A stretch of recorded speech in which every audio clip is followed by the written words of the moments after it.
ينقلب إليك البصر خاسئا وهو حسير ولقد زينا السماء الدنيا بمصابيح وجعلناها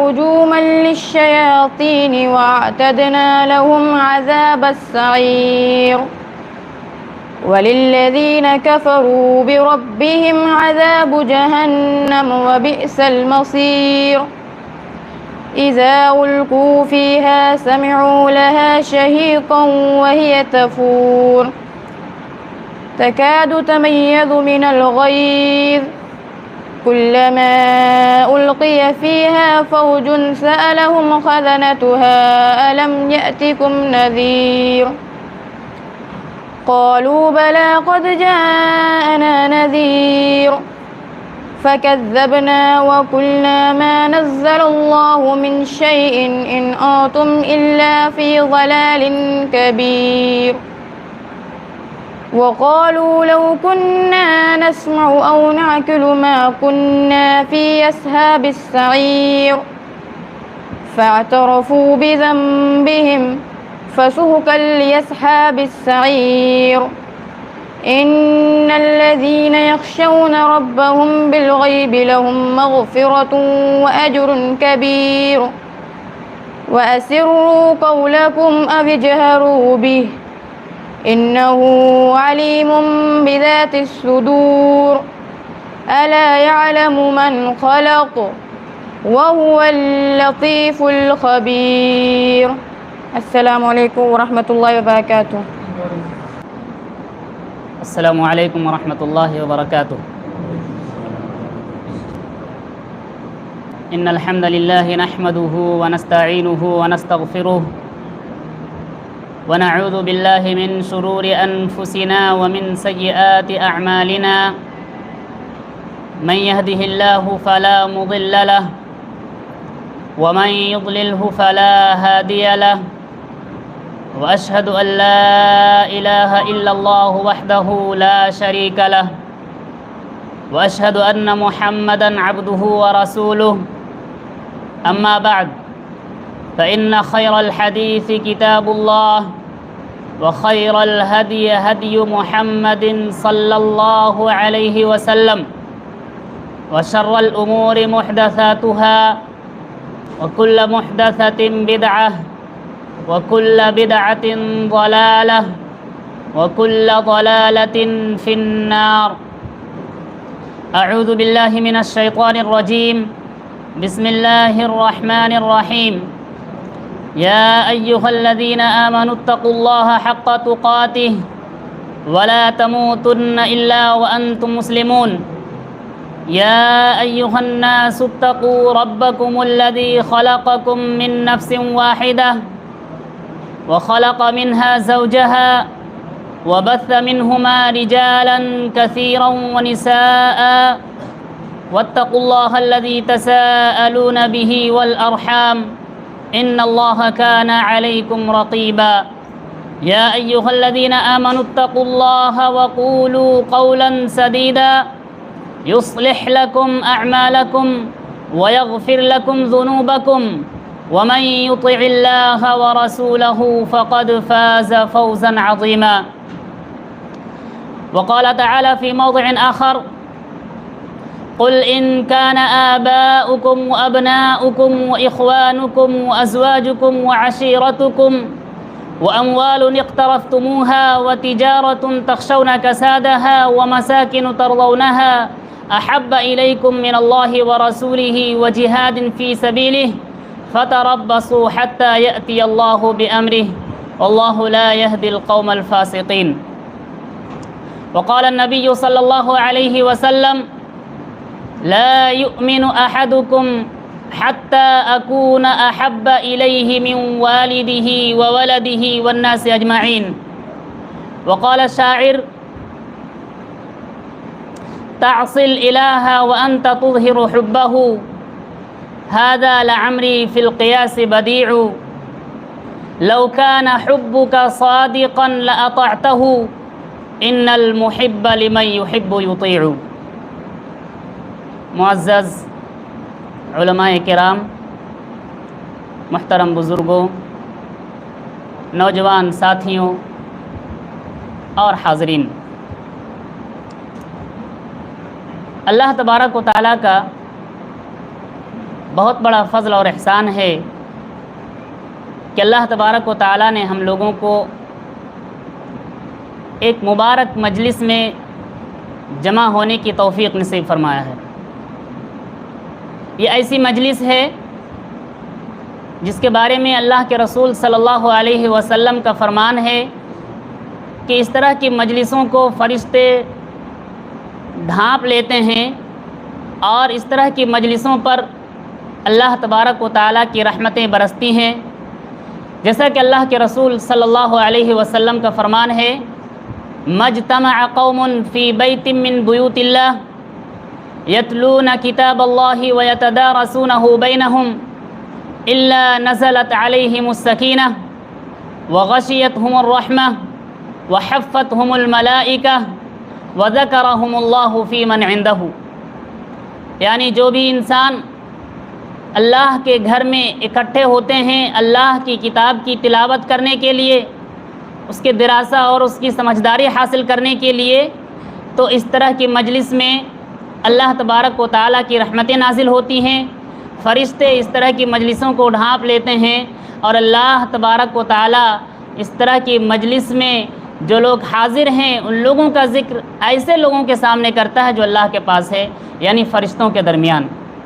یعنی اللہ تبارک و تعالیٰ اس مجلس کا ذکر فرشتوں کے درمیان یا اس طرح کے مجلسوں کا ذکر فرشتوں کے درمیان کرتا ہے کہ دیکھو میرے بندے اکٹھے ہو کر کے مجھے یاد کر رہے ہیں، میری باتوں کی تلاوت کر رہے ہیں اور میری شریعت کو سیکھنے کی کوشش کر رہے ہیں۔ اللہ تبارک و تعالیٰ سے دعا ہے کہ اللہ تبارک و تعالیٰ ہمیں وہ تمام فضیلتیں عطا فرمائے۔ ہمارے یہاں پر جمع ہونا سود مند ہو، اللہ تبارک و تعالیٰ ہمارے اس عمل کو بھی قبول فرمائے۔ حاضرین کرام، ایک مسلمان کے لیے ضروری ہے کہ وہ اپنا ہر کام یا خصوصی طور پر اسلام کا جو بھی حکم اس پر فرض ہے، جو بھی عمل اس کے اوپر ضروری ہے، اسے کرتے ہوئے اپنے دل میں کسی بھی طرح کی کوئی تنگی، کسی بھی طرح کا کوئی حرج یا کسی طرح کی کوئی مشقت کا محسوس اپنے دل میں نہ کرے، بلکہ اسلامی احکامات پر عمل کرتے ہوئے اپنے دل کے اندر محبت اور رغبت پیدا کرنے کی ضرورت ہے،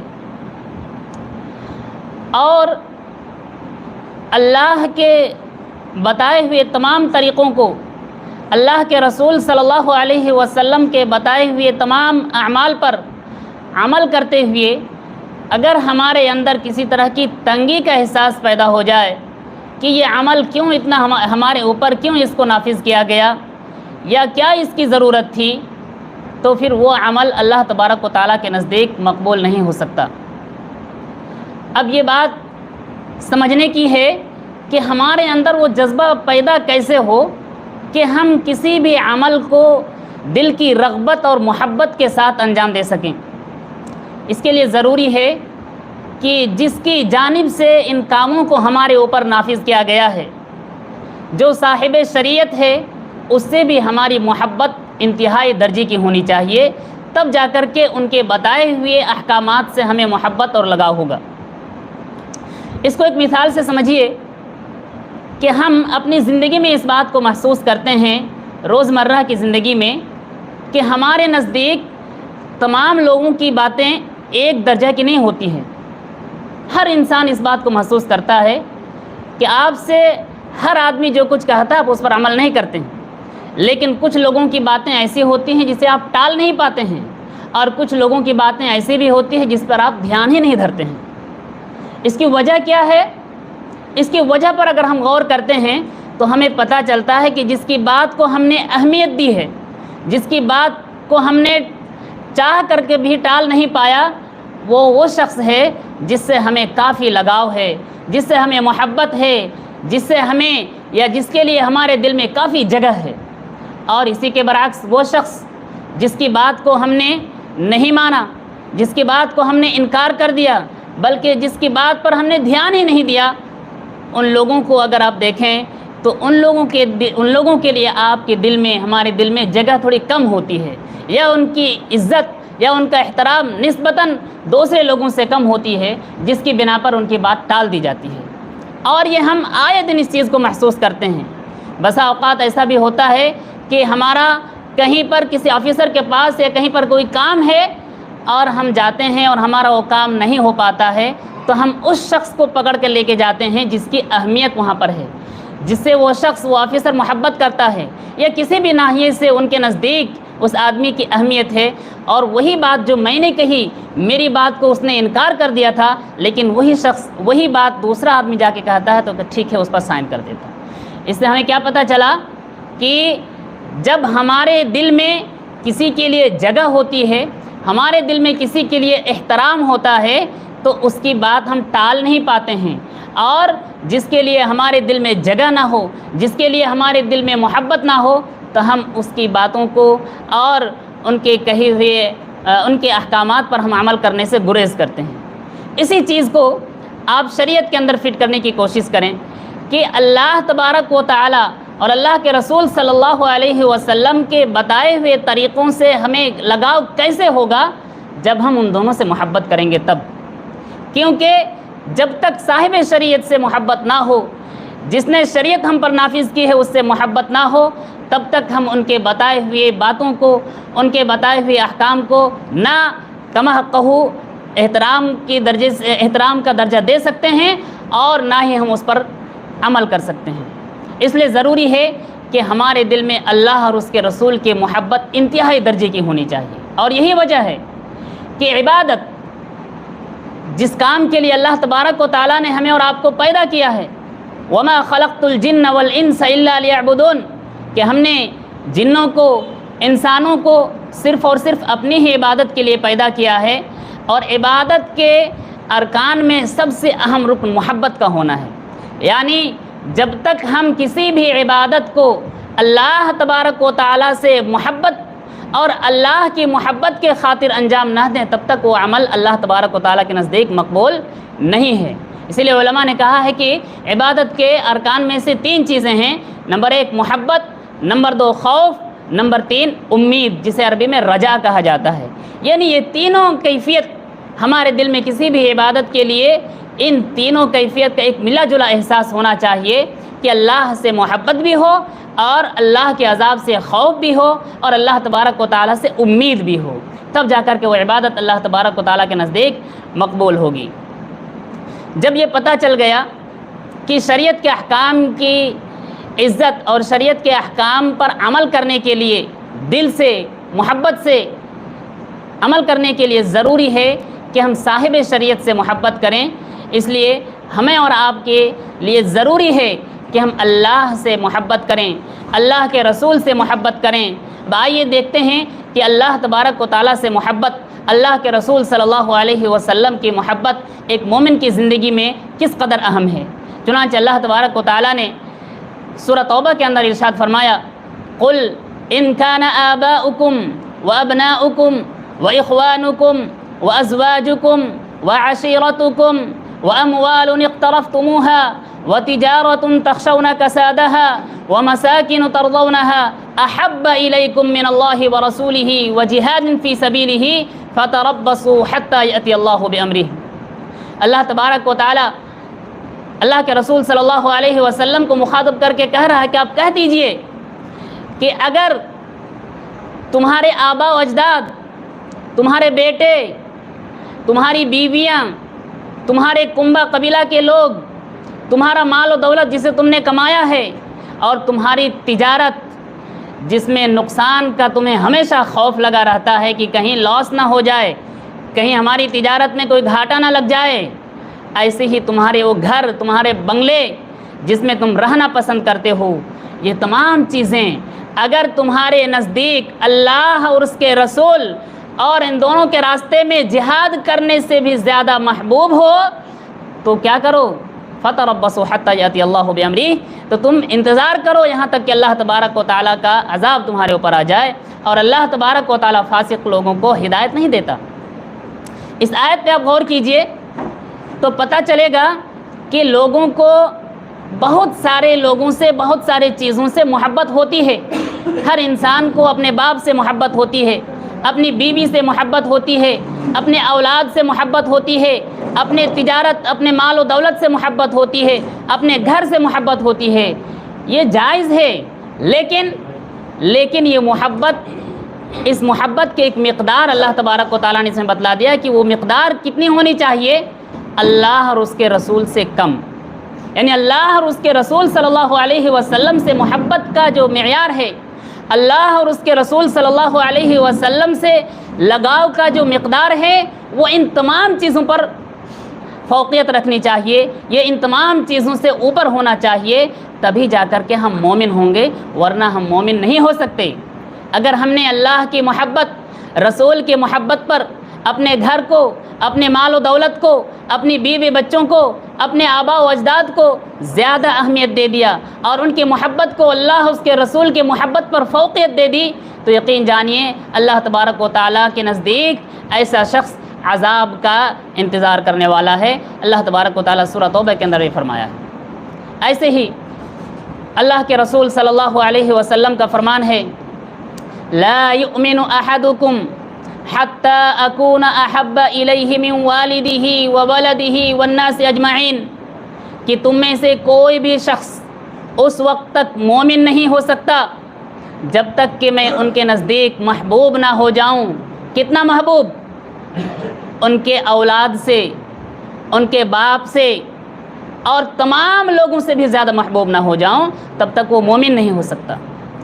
اس آیت کو اور اس حدیث کو دونوں کو ایک ساتھ اگر آپ مطالعہ کریں گے تو آپ کو پتہ چلے گا کہ اللہ تبارک و تعالیٰ سے محبت اور اللہ کے رسول صلی اللہ علیہ وسلم سے محبت دنیا کی تمام چیزوں سے بڑھ کر کے جب تک نہ ہو جائے تب تک ہم مومن نہیں ہو سکتے، تب تک ہمارا ایمان کامل نہیں ہو سکتا۔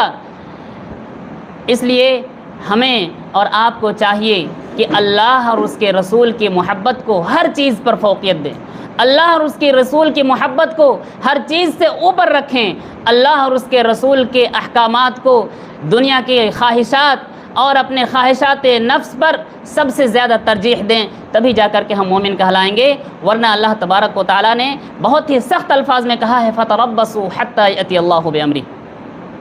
حاضرین کرام، ایسے ہی اللہ تبارک و تعالیٰ نے ایک اور جگہ پر ارشاد فرمایا کہ فَلَا وَرَبِّكَ لَا يُؤْمِنُونَ حَتَّى يُحَكِّمُوكَ فِي مَا شَجَرَ بَيْنَهُمْ ثُمَّ لَا يَجِدُوا فِي أَنفُسِهِمْ حَرَجًا مِّمَّا قَضَيْتَ وَيُسَلِّمُوا تَسْلِيمًا۔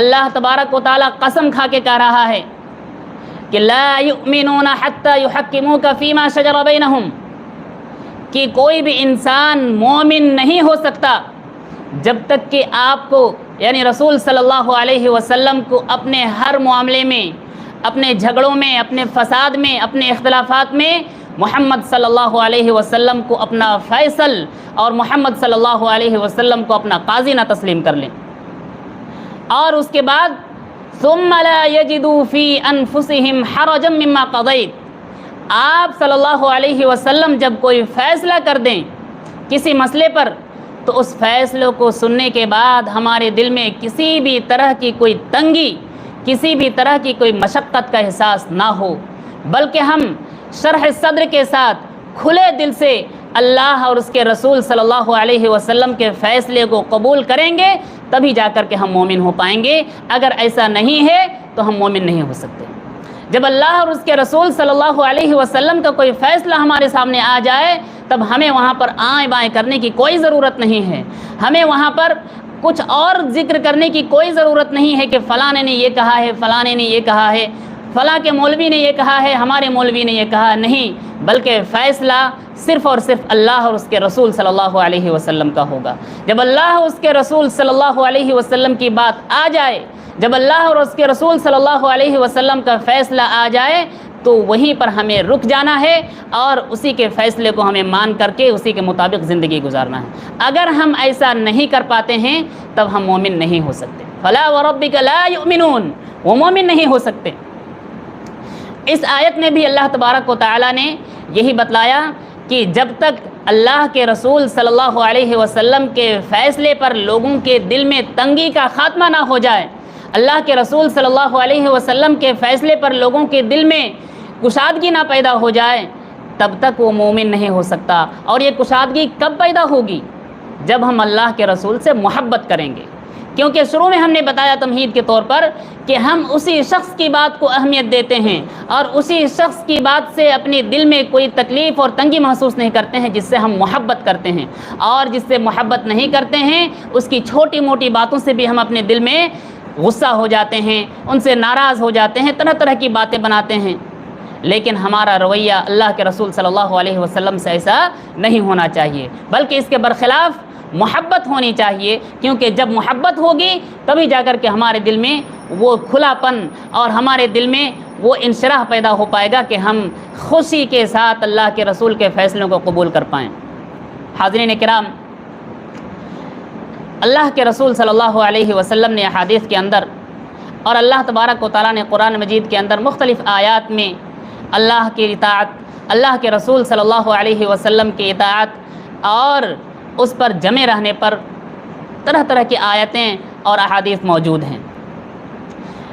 اللہ اور اس کے رسول صلی اللہ علیہ وسلم سے محبت کیوں ضروری ہے وہ بھی ہم نے آپ کے سامنے بیان کیا، کیونکہ آپ دیکھتے ہیں کہ ہم اپنے گھر میں، اپنے روزمرہ کی زندگی میں کہ جب ایک شخص کسی دوسرے شخص سے محبت کرتا ہے تو اس کی بہت ساری بری باتوں کو بھی وہ قبول کر لیتا ہے، یہاں تک کہ آج کل کے فتنے کے دور میں بھی جو ناجائز محبتیں ہیں، جو آج کل عام طور پر لڑکے لڑکیوں کی محبت ہے، اس پہ بھی اگر آپ غور کریں کہ وہ لڑکی یا وہ لڑکا صرف اس بنا پر اپنے گھر والوں کو چھوڑ دینے کے لیے راضی ہو جاتی ہے، اپنے اعزہ و اقارب کو چھوڑ دینے پر راضی ہو جاتی ہے، وہ جانتی ہے کہ میرے ساتھ بہت کچھ برا ہو سکتا ہے، لیکن صرف اس بنیاد پر وہ تمام چیزوں کو قربان کرنے کے لیے تیار ہو جاتی ہے کیونکہ اس سے وہ محبت ہے جس کے ساتھ بھاگنا چاہتی ہے۔ تو جب ناجائز کام میں کوئی اس درجے تک جا سکتا ہے تو ہمیں جائز کام میں اللہ کے رسول سے اور اللہ سے کس قدر محبت کرنی چاہیے ہمیں اندازہ لگانا چاہیے۔ حاضرین کرام، اللہ تبارک و تعالیٰ نے اور ایک جگہ ارشاد فرمایا کہ وَمَن يُطِعِ اللَّهَ وَالرَّسُولَ فَأُولَٰئِكَ مَعَ الَّذِينَ أَنْعَمَ اللَّهُ عَلَيْهِم مِّنَ النَّبِيِّينَ وَالصِّدِّيقِينَ وَالشُّهَدَاءِ وَالصَّالِحِينَ وَحَسُنَ أُولَٰئِكَ رَفِيقًا۔ اب محبت کی بات تو ہم نے آپ کے سامنے بیان کر دی، لیکن محبت کیا زبانی طور پر دعویٰ کر لینے سے ہی ثابت ہو جائے گا؟ کیا اللہ کے رسول سے محبت صرف کہہ دینے سے مجھے رسول سے محبت ہے یہ کافی ہے، یا پھر اس کے لیے کچھ کرنے کی ضرورت ہے؟ حاضرین کرام، اسی چیز کو شاعر نے بہت ہی بہترین انداز میں سمجھایا ہے، کہا تعصل الہ وانت تظہر حبہ هذا لعمری فی القیاس بدیع لو کان حبک صادقا لاطعتہ ان المحب لمن یحب یطیع۔ کہا کہ تم معبود کی نافرمانی کرتے ہو اور کہتے ہو کہ تمہیں معبود سے محبت ہے، تعصل الہ وانت تظہر حبہ، تم معبود کی نافرمانی بھی کرتے ہو اور کہتے ہو کہ مجھے رب سے محبت ہے، کہ ھذا لعمری فی القیاس بدیع، قسم کھا کے شاعر کہہ رہا ہے کہ یہ تو بہت انوکھی بات ہے کہ نافرمانی بھی ہے اور محبت کا دعویٰ بھی ہے۔ اس کے آگے کہہ رہا ہے کہ لو کان حبک صادقا لاطعتہ ان المحب لمن یحب یطیع، اگر تمہاری محبت سچی ہوتی لاطعتہ تو تم اس کی اطاعت کرتے۔ کیوں؟ اس لیے کہ جو بھی جس سے محبت کرتا ہے اس کی اطاعت کرتا ہے۔ ان المحب لمن یحب یطیع، جو شخص جس سے محبت کرتا ہے وہ اس کی اطاعت کرتا ہے۔ آپ گھر میں دیکھ لیجئے، آپ کو اپنے بچوں سے محبت ہے، آپ کو اپنی بیوی سے محبت ہے، آپ اس کی محبت کی خاطر اس کے ہر ڈیمانڈ اور اس کی ہر خواہش کو پوری کرنے کی کوشش کرتے ہیں۔ بسا اوقات ایسا بھی ہوتا ہے کہ بچوں کی خواہشات میں سے کچھ خواہش ایسی ہے جو آپ کی خواہش سے میچ نہیں کھاتی، آپ کچھ چاہتے ہیں لیکن آپ کی اولاد کچھ اور چاہتے ہیں، آپ چاہتے ہیں کہ معاملہ ایسے ہو لیکن آپ کی اہلیہ چاہتی ہے کہ نہیں معاملہ ادھر سے ہو، اور آپ کو بہت ساری جگہوں پر ہار ماننا پڑتا ہے۔ کیوں؟ کیونکہ آپ کو اپنے اولاد سے محبت ہے، آپ کو اپنی بیوی سے محبت ہے، آپ کو اپنے گھر والوں سے محبت ہے، اس لیے آپ اپنے منشا کو چھوڑ کر کے ان کے منشا کو اپناتے ہیں تاکہ وہ خوش رہیں۔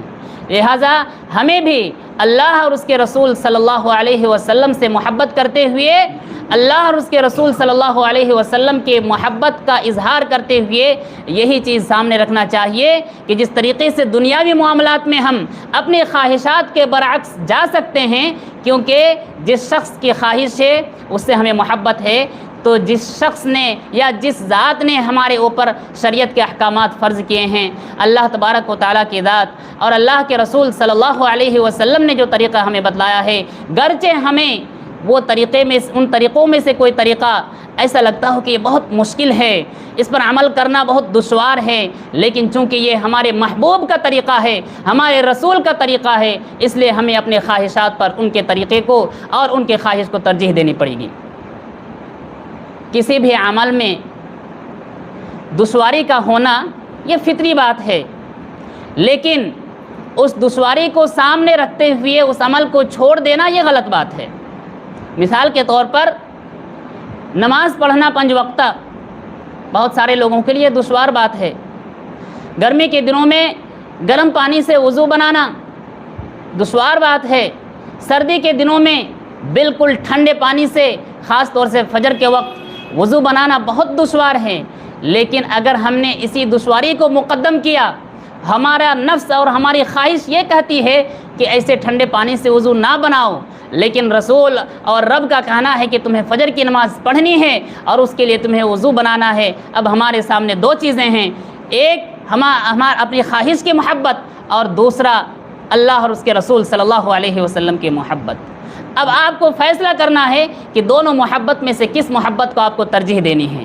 اگر ہم نے اپنی خواہش کو ترجیح دی تو ہم مومن نہیں ہو سکتے، اگر ہم نے اللہ اور اس کے رسول صلی اللہ علیہ وسلم کی خواہش کو ترجیح دی تب ہم انشاءاللہ کامیاب ہوں گے اور ہم مومن کہلائیں گے، کیونکہ جب تک اللہ اور اس کے رسول سے ہم محبت نہیں کریں گے تب تک ہم اعمال خوشی کے ساتھ نہیں کر سکتے، بلکہ ہر عمل میں ہمیں بوجھ محسوس ہوگا، ہر عمل میں ہمارے دل میں تنگی کا احساس ہوگا کہ اللہ تبارک و تعالیٰ نے کیوں ہمیں یہ پریشان کر دیا، اللہ تبارک و تعالیٰ نے کیوں ٹھنڈے پانی سے وضو بنانے کا حکم دے دیا، کیوں اللہ تبارک و تعالیٰ نے ظہر میں تپتی دھوپ میں ظہر کے وقت کا اہتمام کیا کہ اس وقت تم لوگ جاؤ اور ظہر کی نماز ادا کرو۔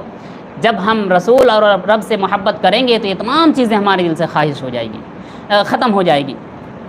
اس لیے ضروری ہے کہ ہم اللہ سے اور اللہ کے رسول صلی اللہ علیہ وسلم سے بے انتہا محبت کریں، اور محبتوں میں سب سے زیادہ عظیم درجہ جس کو حاصل ہے وہ اللہ تبارک و تعالیٰ کو، اس کے بعد اللہ کے رسول صلی اللہ علیہ وسلم کو۔ اور اللہ تبارک و تعالیٰ کی محبت کے لیے ضروری ہے کہ ہم رسول کی اطاعت کریں، رسول کی اطاعت کے بغیر اللہ کی محبت ہمیں کبھی ثابت نہیں کر سکتے، یہ اللہ تبارک و تعالیٰ خود کہہ رہا ہے۔ اللہ تبارک و تعالیٰ کا فرمان ہے، قل ان کنتم تحبون اللہ فاتبعونی یحببکم اللہ ویغفر لکم ذنوبکم واللہ غفور الرحیم۔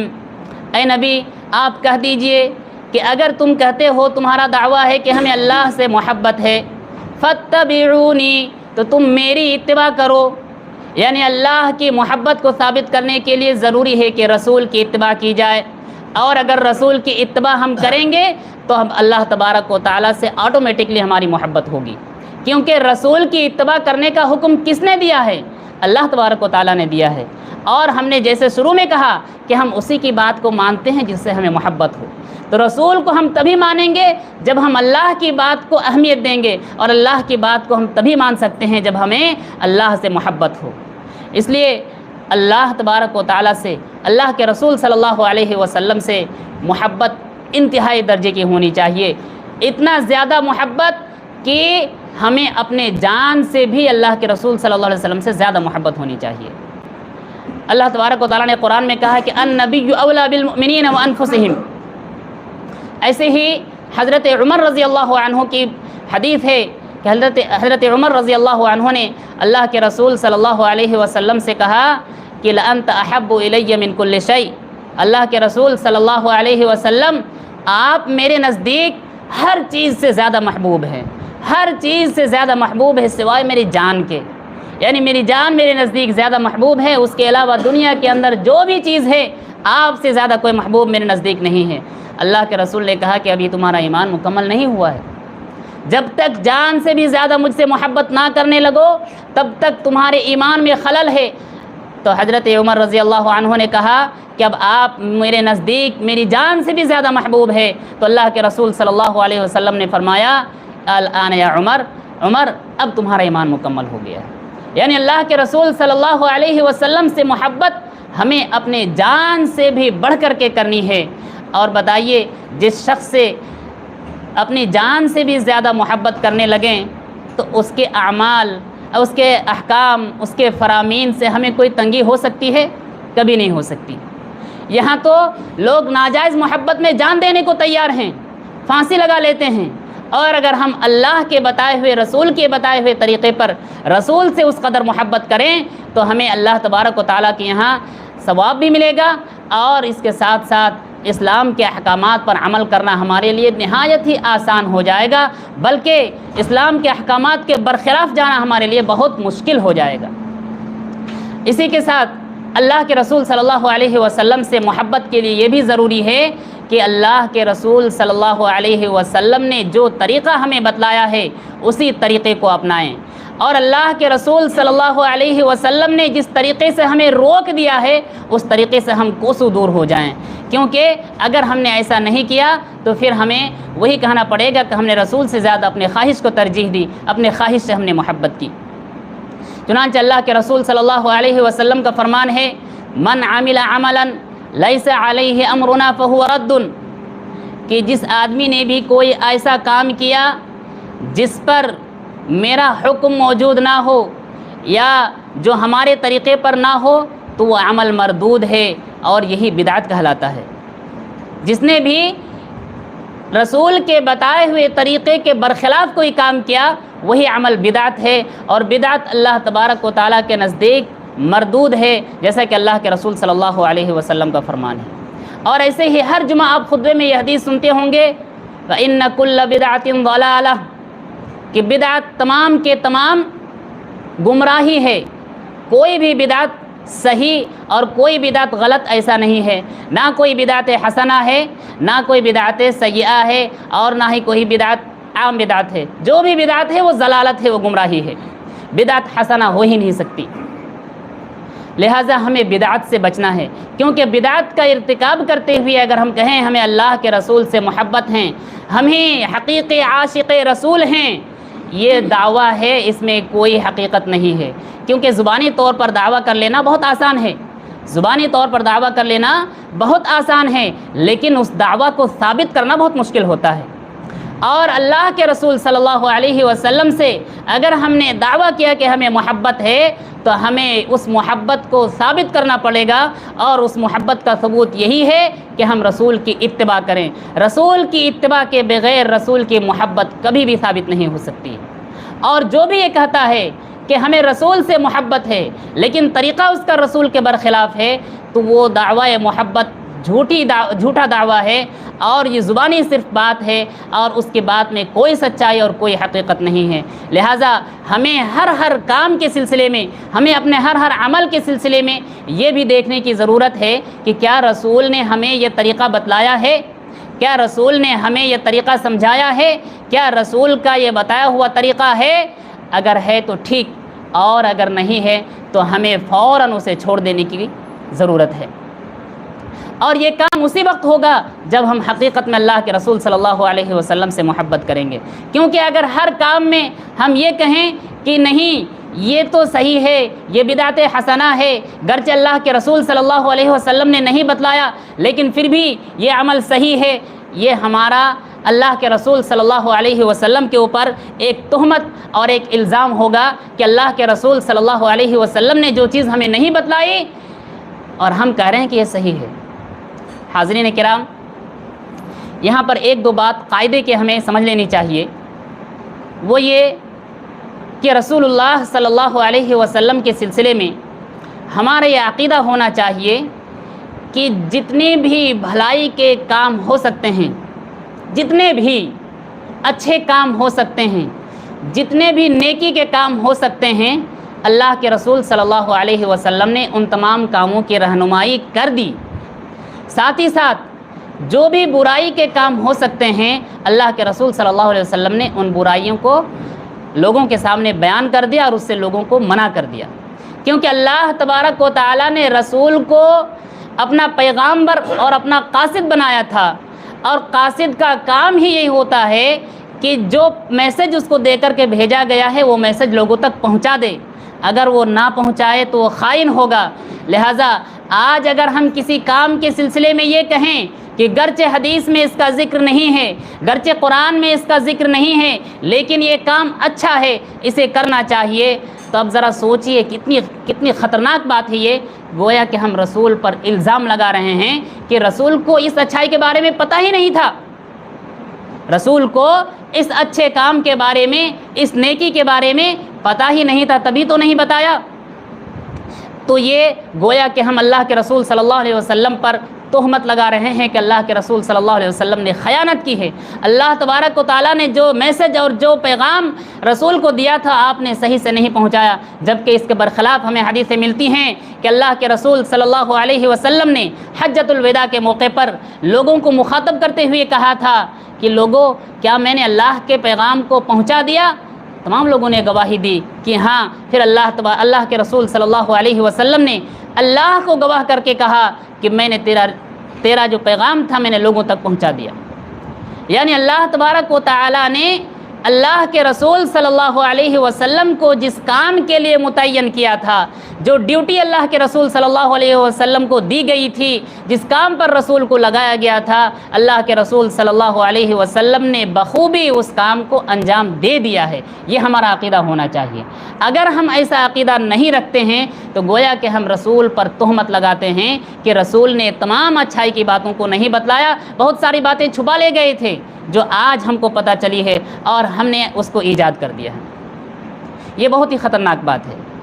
دوسری قاعدے کی بات یہ ہے کہ صحابہ کرام رضوان اللہ علیہم اجمعین کے سلسلے میں ہمارے دل میں یہ عقیدہ ہونا چاہیے کہ پیغمبروں کے بعد، یعنی اب اللہ کے انبیاء اور رسول کے بعد دنیا کے اندر جتنے بھی لوگ آئے اور جتنے بھی لوگ آئیں گے، ان تمام لوگوں میں سب سے زیادہ افضل، سب سے زیادہ نیک، سب سے زیادہ متقی، سب سے زیادہ پرہیزگار اگر کوئی قوم ہے، کوئی جماعت ہے تو وہ صحابہ کرام کی جماعت ہے۔ صحابہ کرام سے بڑھ کر کے نیک کوئی ہو ہی نہیں سکتا دنیا کے اندر، صحابہ کرام سے بڑھ کر کے متقی کوئی ہو ہی نہیں سکتا ہے دنیا کے اندر، صحابہ کرام سے زیادہ دین کو سمجھنے والا کوئی ہو ہی نہیں سکتا ہے دنیا کے اندر۔ کیوں؟ اس لیے کہ صحابہ کرام نے دین کو ڈائریکٹ اللہ کے رسول سے حاصل کیا تھا۔ صحابہ کرام نے دین کو حاصل کرنے میں بیچ کا صحابہ کرام اور رسول کے درمیان کوئی واسطہ نہیں تھا، لہذا رسول سے جو انہوں نے سیکھا، رسول کی تعلیمات جیسے انہوں نے حاصل کی ویسا کسی کے پاس نہیں ہو سکتا۔ یہ بھی عقیدہ ہمارے دل میں ہونا چاہیے۔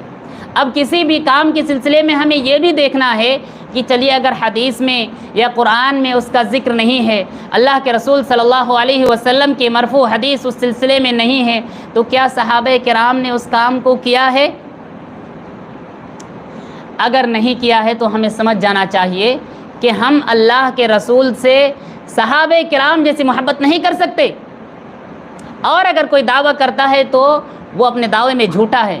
اللہ کے رسول صلی اللہ علیہ وسلم سے سب سے زیادہ اگر محبت کی ہے تو وہ صحابہ کرام نے کی ہے۔ اللہ کے رسول صلی اللہ علیہ وسلم سے سب سے زیادہ اگر محبت کی ہے تو آپ کے زمانے میں جنہوں نے ایمان قبول کیا تھا ان لوگوں نے کی ہے۔ اس کی بے شمار مثالیں حدیث میں آپ کو مل جائیں گی، بے شمار دلائل اس کے سلسلے میں آپ کو مل جائیں گی۔ لیکن میں کہنا یہ چاہتا ہوں کہ کسی بھی عمل کے بارے میں اگر ہمیں صحابی کا عمل یا صحابی کی جانب سے کوئی قول یا صحابی کی جانب سے اس کے ثبوت پر کوئی دلیل نہیں ملتی ہے تو ہمیں سمجھ جانا چاہیے کہ جن لوگوں نے رسول سے سب سے زیادہ محبت کی انہوں نے تو یہ کام نہیں کیا، پھر ہم کون ہوتے ہیں کہ ہم کسی کام کو ایجاد کر کے کہیں کہ نہیں یہ رسول سے محبت اور عشق رسول کی علامت ہے؟ یہ صحیح بات نہیں ہے۔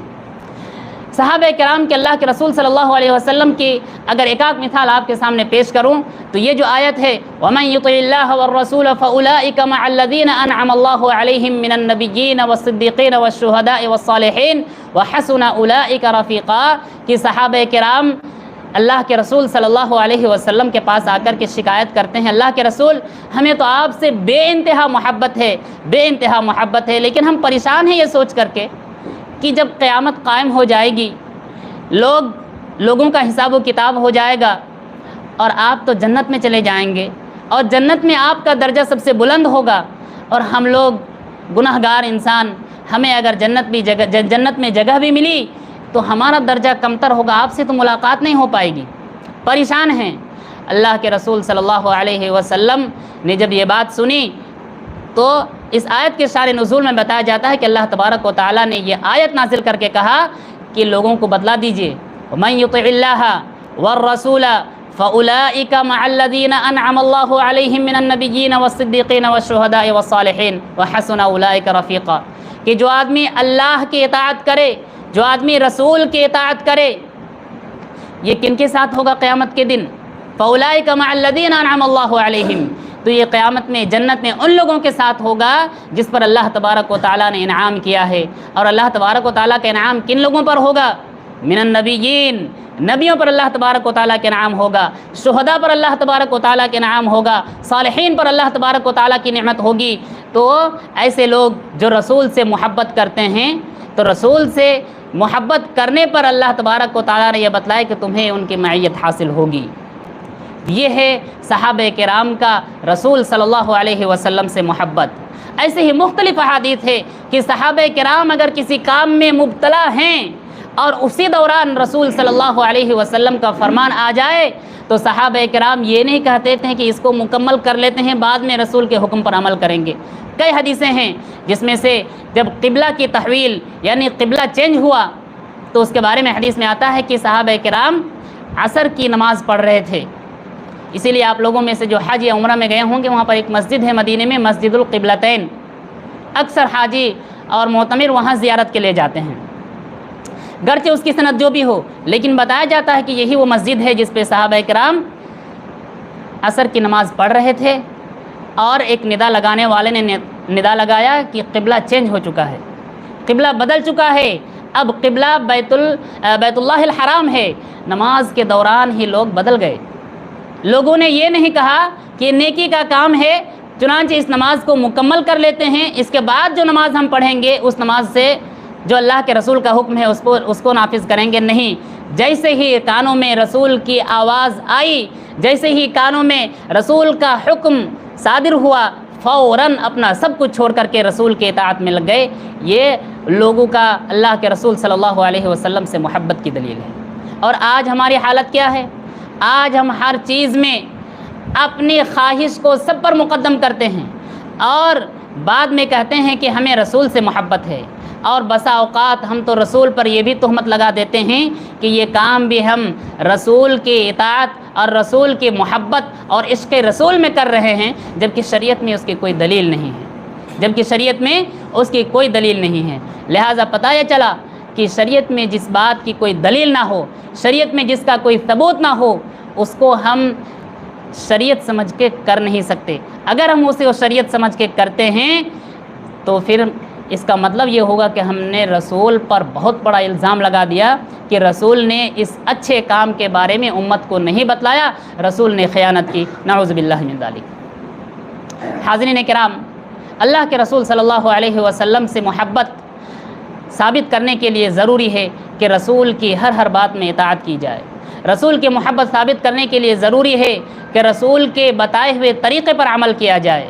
رسول سے محبت کو ثابت کرنے کے لیے ضروری ہے کہ رسول نے جن کاموں سے روک دیا ہے ان کاموں سے ہم رک جائیں، کیونکہ اتباع کا معنی ہی یہی ہے کہ طاعتہ فیما امر وتصدیقہ فیما اخبر واجتناب ما عنہ نہى وزجر، کہ رسول صلی اللہ علیہ وسلم نے جن باتوں کا ہمیں حکم دیا ہے اس کی اتباع کرنا، رسول صلی اللہ علیہ وسلم نے ہمیں جن باتوں کی خبر دی ہے ان باتوں میں رسول کو سچ ماننا، اور رسول صلی اللہ علیہ وسلم نے ہمیں جن باتوں سے روک دیا ہے ان تمام باتوں سے رک جانا، یہی اصل میں اتباع اور اتباع ہی رسول صلی اللہ علیہ وسلم کی محبت کی دلیل ہے۔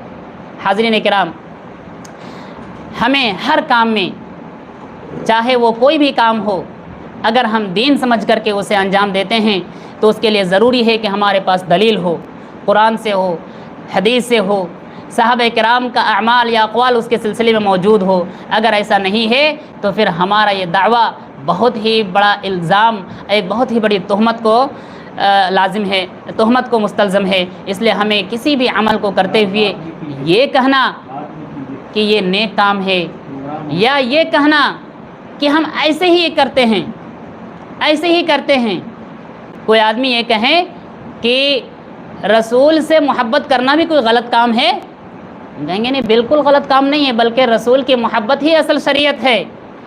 پھر آپ تو کہتے ہیں کہ رسول کے لیے یہ کرنا غلط ہے، رسول کے لیے درود پڑھنا غلط ہے، تو ہم انہیں یہ کہیں گے کہ رسول صلی اللہ علیہ وسلم سے محبت بالکل عین شریعت ہے، لیکن رسول کی محبت اسی وقت ثابت ہوگی جب رسول سے جو چیز منقول ہے، رسول سے جو چیز ثابت ہے اسی کے مطابق عمل کرو گے، تب اپنی جانب سے ایجاد کر کے یا اپنی جانب سے کسی عمل کو پیدا کر کے اسے نیکی کا نام دینا، یہی تو بدعت ہے۔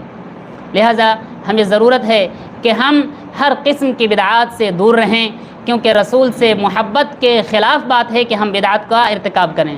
ہمارے اوپر ضروری ہے کہ رسول کے احکامات پر ہم عمل کریں، کیونکہ یہ دلیل ہے کہ ہمیں رسول سے محبت ہے۔ لہٰذا اللہ تبارک و تعالیٰ سے دعا ہے کہ اللہ تبارک و تعالیٰ ہم تمام لوگوں کو رسول سے محبت کرنے والا، اللہ تبارک و تعالیٰ ہم تمام لوگوں کو رسول کے فرمودات پر عمل کرنے والا اور رسول کے مناہی سے رک جانے والا بنائیں۔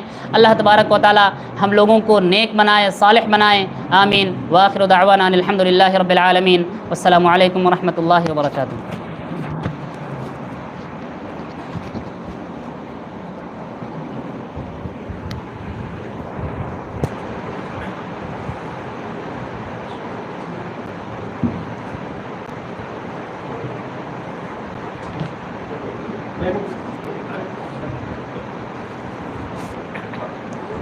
السلام علیکم ورحمۃ اللہ وبرکاتہ۔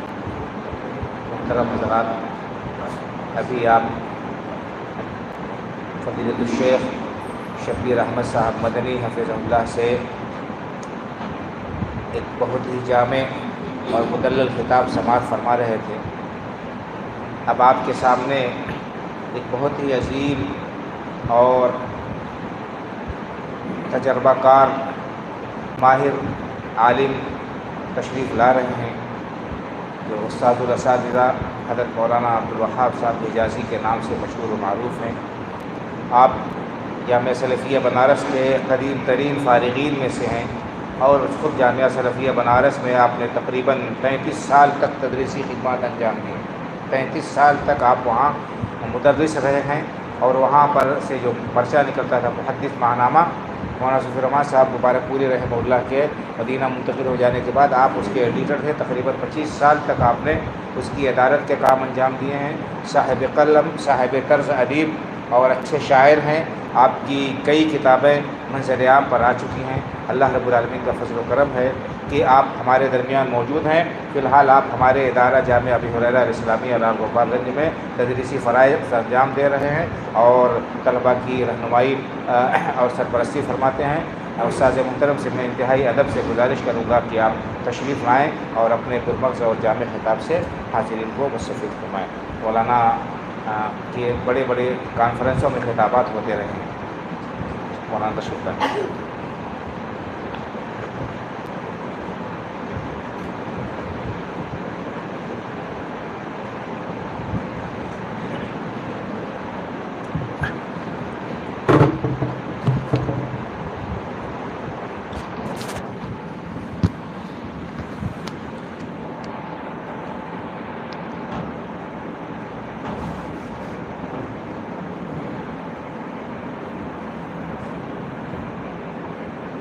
ان الحمد للہ نحمدہ ونستعینہ ونستغفرہ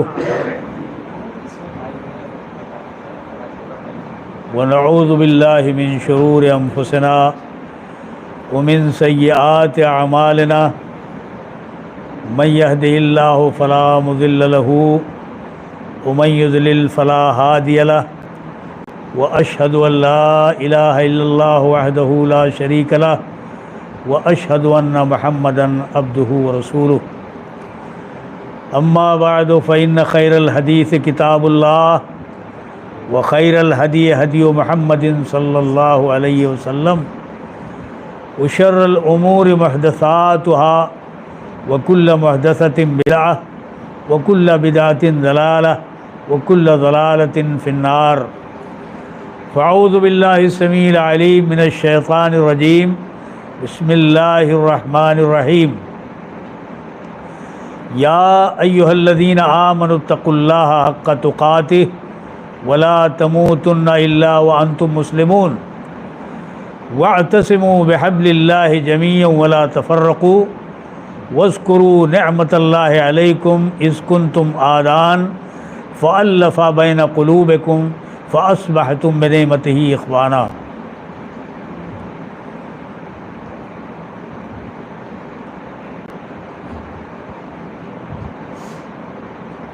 حضرات سامعین کرام،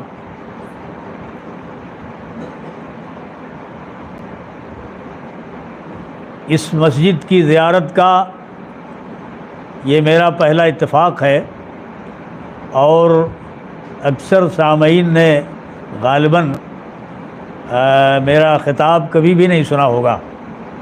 الہ آباد میں اکا دکا خطابات میرے پہلے بھی ہوئے ہیں اور اس سے قریب بھی ہوئے ہیں، لیکن دیگر مصروفیات یا جامعہ سلفیہ کی مصروفیات کی بنا پر یہاں آنے کا اتفاق نہیں ہوا ہے۔ میرے پیارے بھائی اور نہایت عزیز ڈاکٹر عبدالرحمن فریوائی صاحب کی اصرار سے مجھے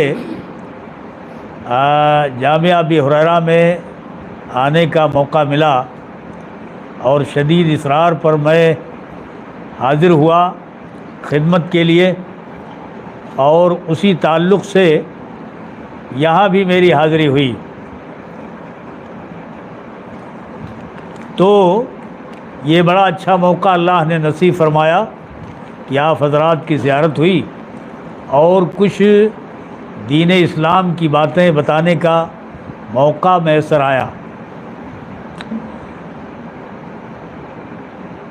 آج کے خطاب کے لیے قرآن مجید کی 2 آیات جو مسلسل سورۃ الانعام میں اسی ترتیب سے مذکور ہیں جیسے میں نے پڑھا ہے، ان دونوں آیات میں اللہ نے ہم سے کن خاص باتوں کا مطالبہ کیا ہے، اور ان مطالبات کے لیے ہمیں ابھارا ہے،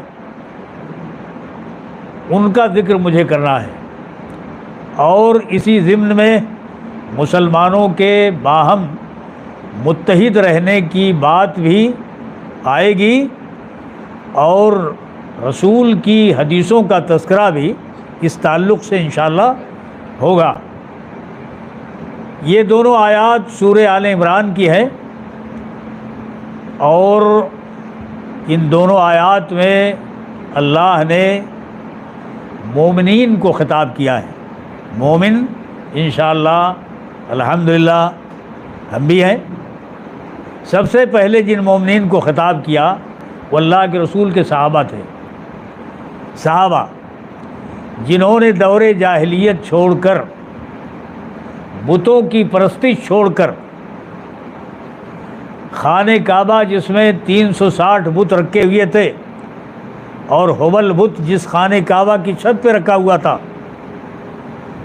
جس خانہ کعبہ کو سیدنا ابراہیم اور سیدنا اسماعیل نے ایک اللہ کی بندگی کے لیے بنایا تھا، انہی کی اولاد بنو اسماعیل قریشی، ان لوگوں نے شرک کو اپنا مذہب بنا لیا، کفر کو اپنا مذہب بنا لیا، اور اس کو مانتے مانتے اسماعیل و ابراہیم کے خانہ کعبہ کو بتوں سے پاٹ دیا۔ ہمارے رسول کو اللہ نے جب نبی و رسول بنا کر کے بھیجا تو آپ نے اسلام کی دعوت لوگوں کو دینا شروع کی۔ ایک اللہ کی بندگی کرو، بتوں کی عبادت حرام ہے، ایک اللہ کی عبادت کرو، اور اللہ نے مجھے اپنا رسول بنایا ہے، لہذا اللہ کی عبادت ویسے کرو جیسے میں بتاؤں، رسول یعنی جیسے سکھائیں۔ یہ طریقہ آپ نے اس زمانے کی قریشیوں اور عربوں میں اختیار کیا۔ چنانچہ لوگ شدہ ایمان لانے لگے، وہی مومن کہلائے۔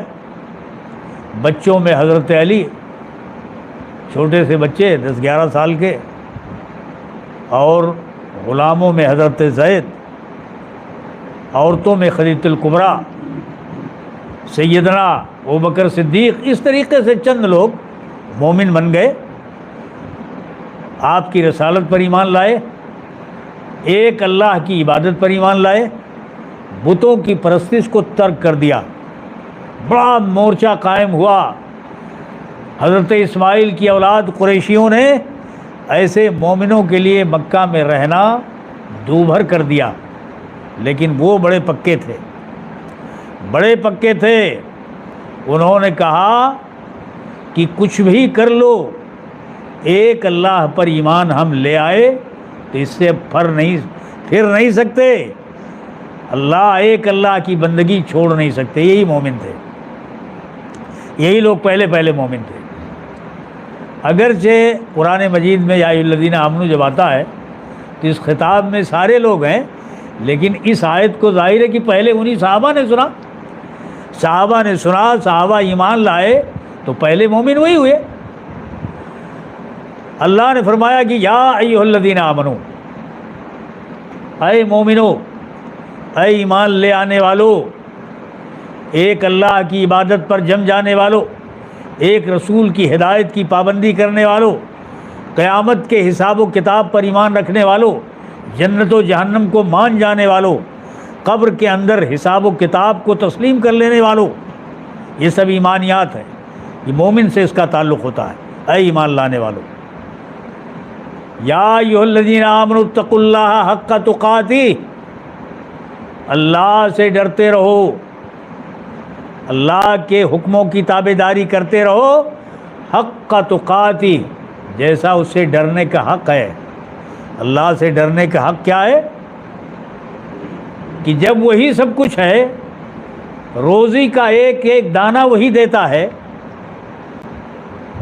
پانی کے قطرے سے سڈول جسم والا بنا دیا ہمیں، آل اولاد دے دی ہمیں، گھر بار عطا کر دیے ہمیں، قبیلے ہمیں دے دیے، مال و دولت دے دیا، دکانیں اور کارخانے دے دیے، سب دیا ہوا جب اسی کا ہے تو ڈرو اسی سے، ہر وقت ڈرتے رہو، اس لیے کہ کس وقت اس کا فیصلہ کیسا آ جائے کسی کو معلوم نہیں۔ موت کا فیصلہ آ جائے، روزی کی تنگی کا فیصلہ آ جائے، کسی خسارے کا فیصلہ آ جائے، کسی کو معلوم نہیں۔ لہذا مومنو، اللہ سے ہر وقت ڈرتے رہو۔ حق تقاتی کا معنی ہر وقت ڈرتے رہو، ہر وقت اس اللہ کو یاد کرتے رہو، ہر وقت اللہ کی نعمتوں کا شکریہ ادا کرتے رہو، اور شکریہ کا یہ ضابطہ ہے اللہ کی جانب سے، لئن شکرتم لازیدنکم، اللہ کا شکریہ ادا کرو گے تو میں اور ضرور بڑھا کر کے دوں گا۔ شکریہ کا فائدہ ہی ہوتا ہے، شکریہ زبان سے بھی ہوتا ہے، شکر ہے اللہ کا، شکریہ ہاتھ پیر سے بھی ہوتا ہے۔ آپ نے اللہ کو اپنا منعم مانا، نعمتیں دینے والا مانا، اس کے لیے نمازوں کی پابندی آپ نے کر لیا، ہمیشہ نماز پڑھتے رہے، نعمتوں سے آپ کا گھر بھر رکھا ہے، اس کا حکم آیا کہ روزے رکھنے ہیں تو ساری بھری ہوئی نعمتوں کو چھوڑ دیا اور اللہ کے لیے بھوکے پیاسے رہے. یہ سب شکر کے طریقے ہیں, یہ سب اعمال کے ذریعے شکر کے طریقے ہیں. زکوٰۃ دے دیا, یہ بھی شکر کا ایک طریقہ ہے. تو اللہ سے ڈرو حق کا تقاتی, جیسا اس سے ڈرنے کا حق ہے. اور ڈرنے کا حق یہی ہے کہ ہر دم اس کو یاد رکھیے. اللہ کی یاد سے غافل نہیں رہنا چاہیے. اللہ کی یاد سے آدمی ہر دم اگر اپنے آپ کو زندہ کیے رہے تو اس کی زندگی میں جو بیلنس قائم ہوتا ہے, جو اعتدال آتا ہے, جو خوبی پیدا ہوتی ہے, وہ دنیا کے کسی نسخے سے نہیں آتی ہے. اللہ کو یاد کیجئے, زندگی بالکل اعتدال کی, امن کی, خوبیوں والی آپ کی ہو جائے گی.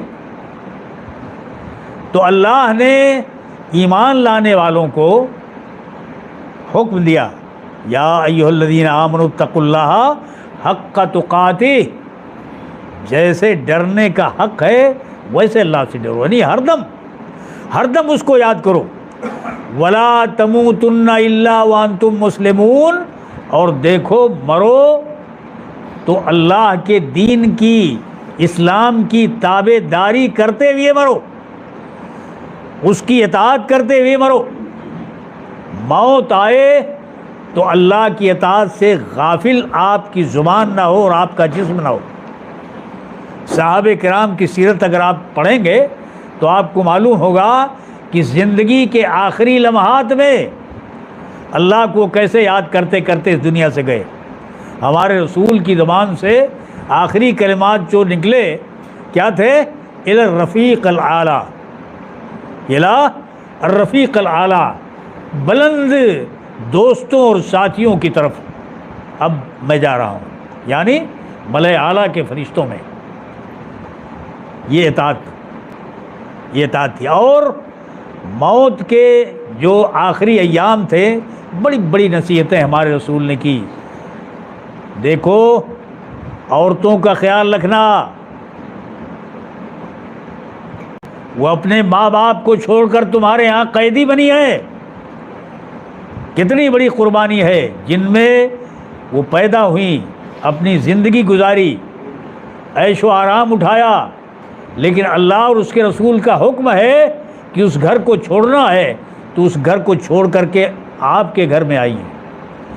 فَإِنَّهُنَّ عَوَانٌ عِندَكُمْ, تمہارے ہاں وہ قیدی ہیں, لہذا ان کے ساتھ بہترین سلوک کرو, اس لیے کہ تمہاری بیویاں ہیں, تمہاری بیٹیاں ہیں, تمہاری بہویں ہیں, لیکن تمہارے ضابطے کی پابند ہے. عَوَانٌ عِندَكُمْ, عورتوں کا خیال کرنا, صلاۃ اور نماز کا خیال رکھنا. یہ زندگی کے آخری لمحات میں ہمارے رسول نے فرمایا, نماز کی پابندی کرنا. غلاموں کا خیال رکھنا. غلامی کا رواج تھا اس زمانے میں, غلام بکتے تھے بازاروں میں, یا جنگوں میں قید ہو کر کے بھی آتے تھے ایک دوسرے کے ہاں, تو ان کو غلام بنا لیا جاتا تھا یا ان کو خریدا جاتا تھا 1000 درہم میں, 2000 درہم میں. غلاموں کا خیال رکھنا, ان کے حقوق ادا کرنا, جو کھاؤ ان کو کھلاؤ, جو پہنو ان کو پہناؤ, اور بہت اچھا ہو جائے تو اس کو آزاد کر کے مسلمان بنا دو. یہ احکام اس طرح کے بہت سے ہیں جو زندگی کے آخری لمحات میں ہمارے رسول نے اسلام کے لیے دیے ہیں. اور آپ کی نماز کا حال کیا تھا؟ ایک بار آپ کو ہوش آیا تو بتایا گیا کہ اذان ہو چکی ہے, تو آپ نے فرمایا الصلاۃ, نماز. کچھ لوگوں نے یہ بازو پکڑا, کچھ لوگوں نے یہ بازو پکڑا, ٹکاتے ہوئے مسجد میں لے گئے.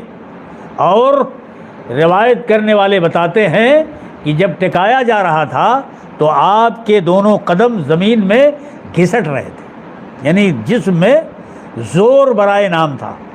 لیکن نماز کے لیے اور باجماعت نماز کے لیے اس حال میں بھی آپ نکلے. بہت سی چیزیں ہیں زندگی کے آخری ایام میں. تو یہ فرمایا کہ وَلَا تَمُوتُنَّ إِلَّا وَأَنْتُمْ مُسْلِمُونَ, دین اسلام کی تابع داری کرتے ہوئے مرو.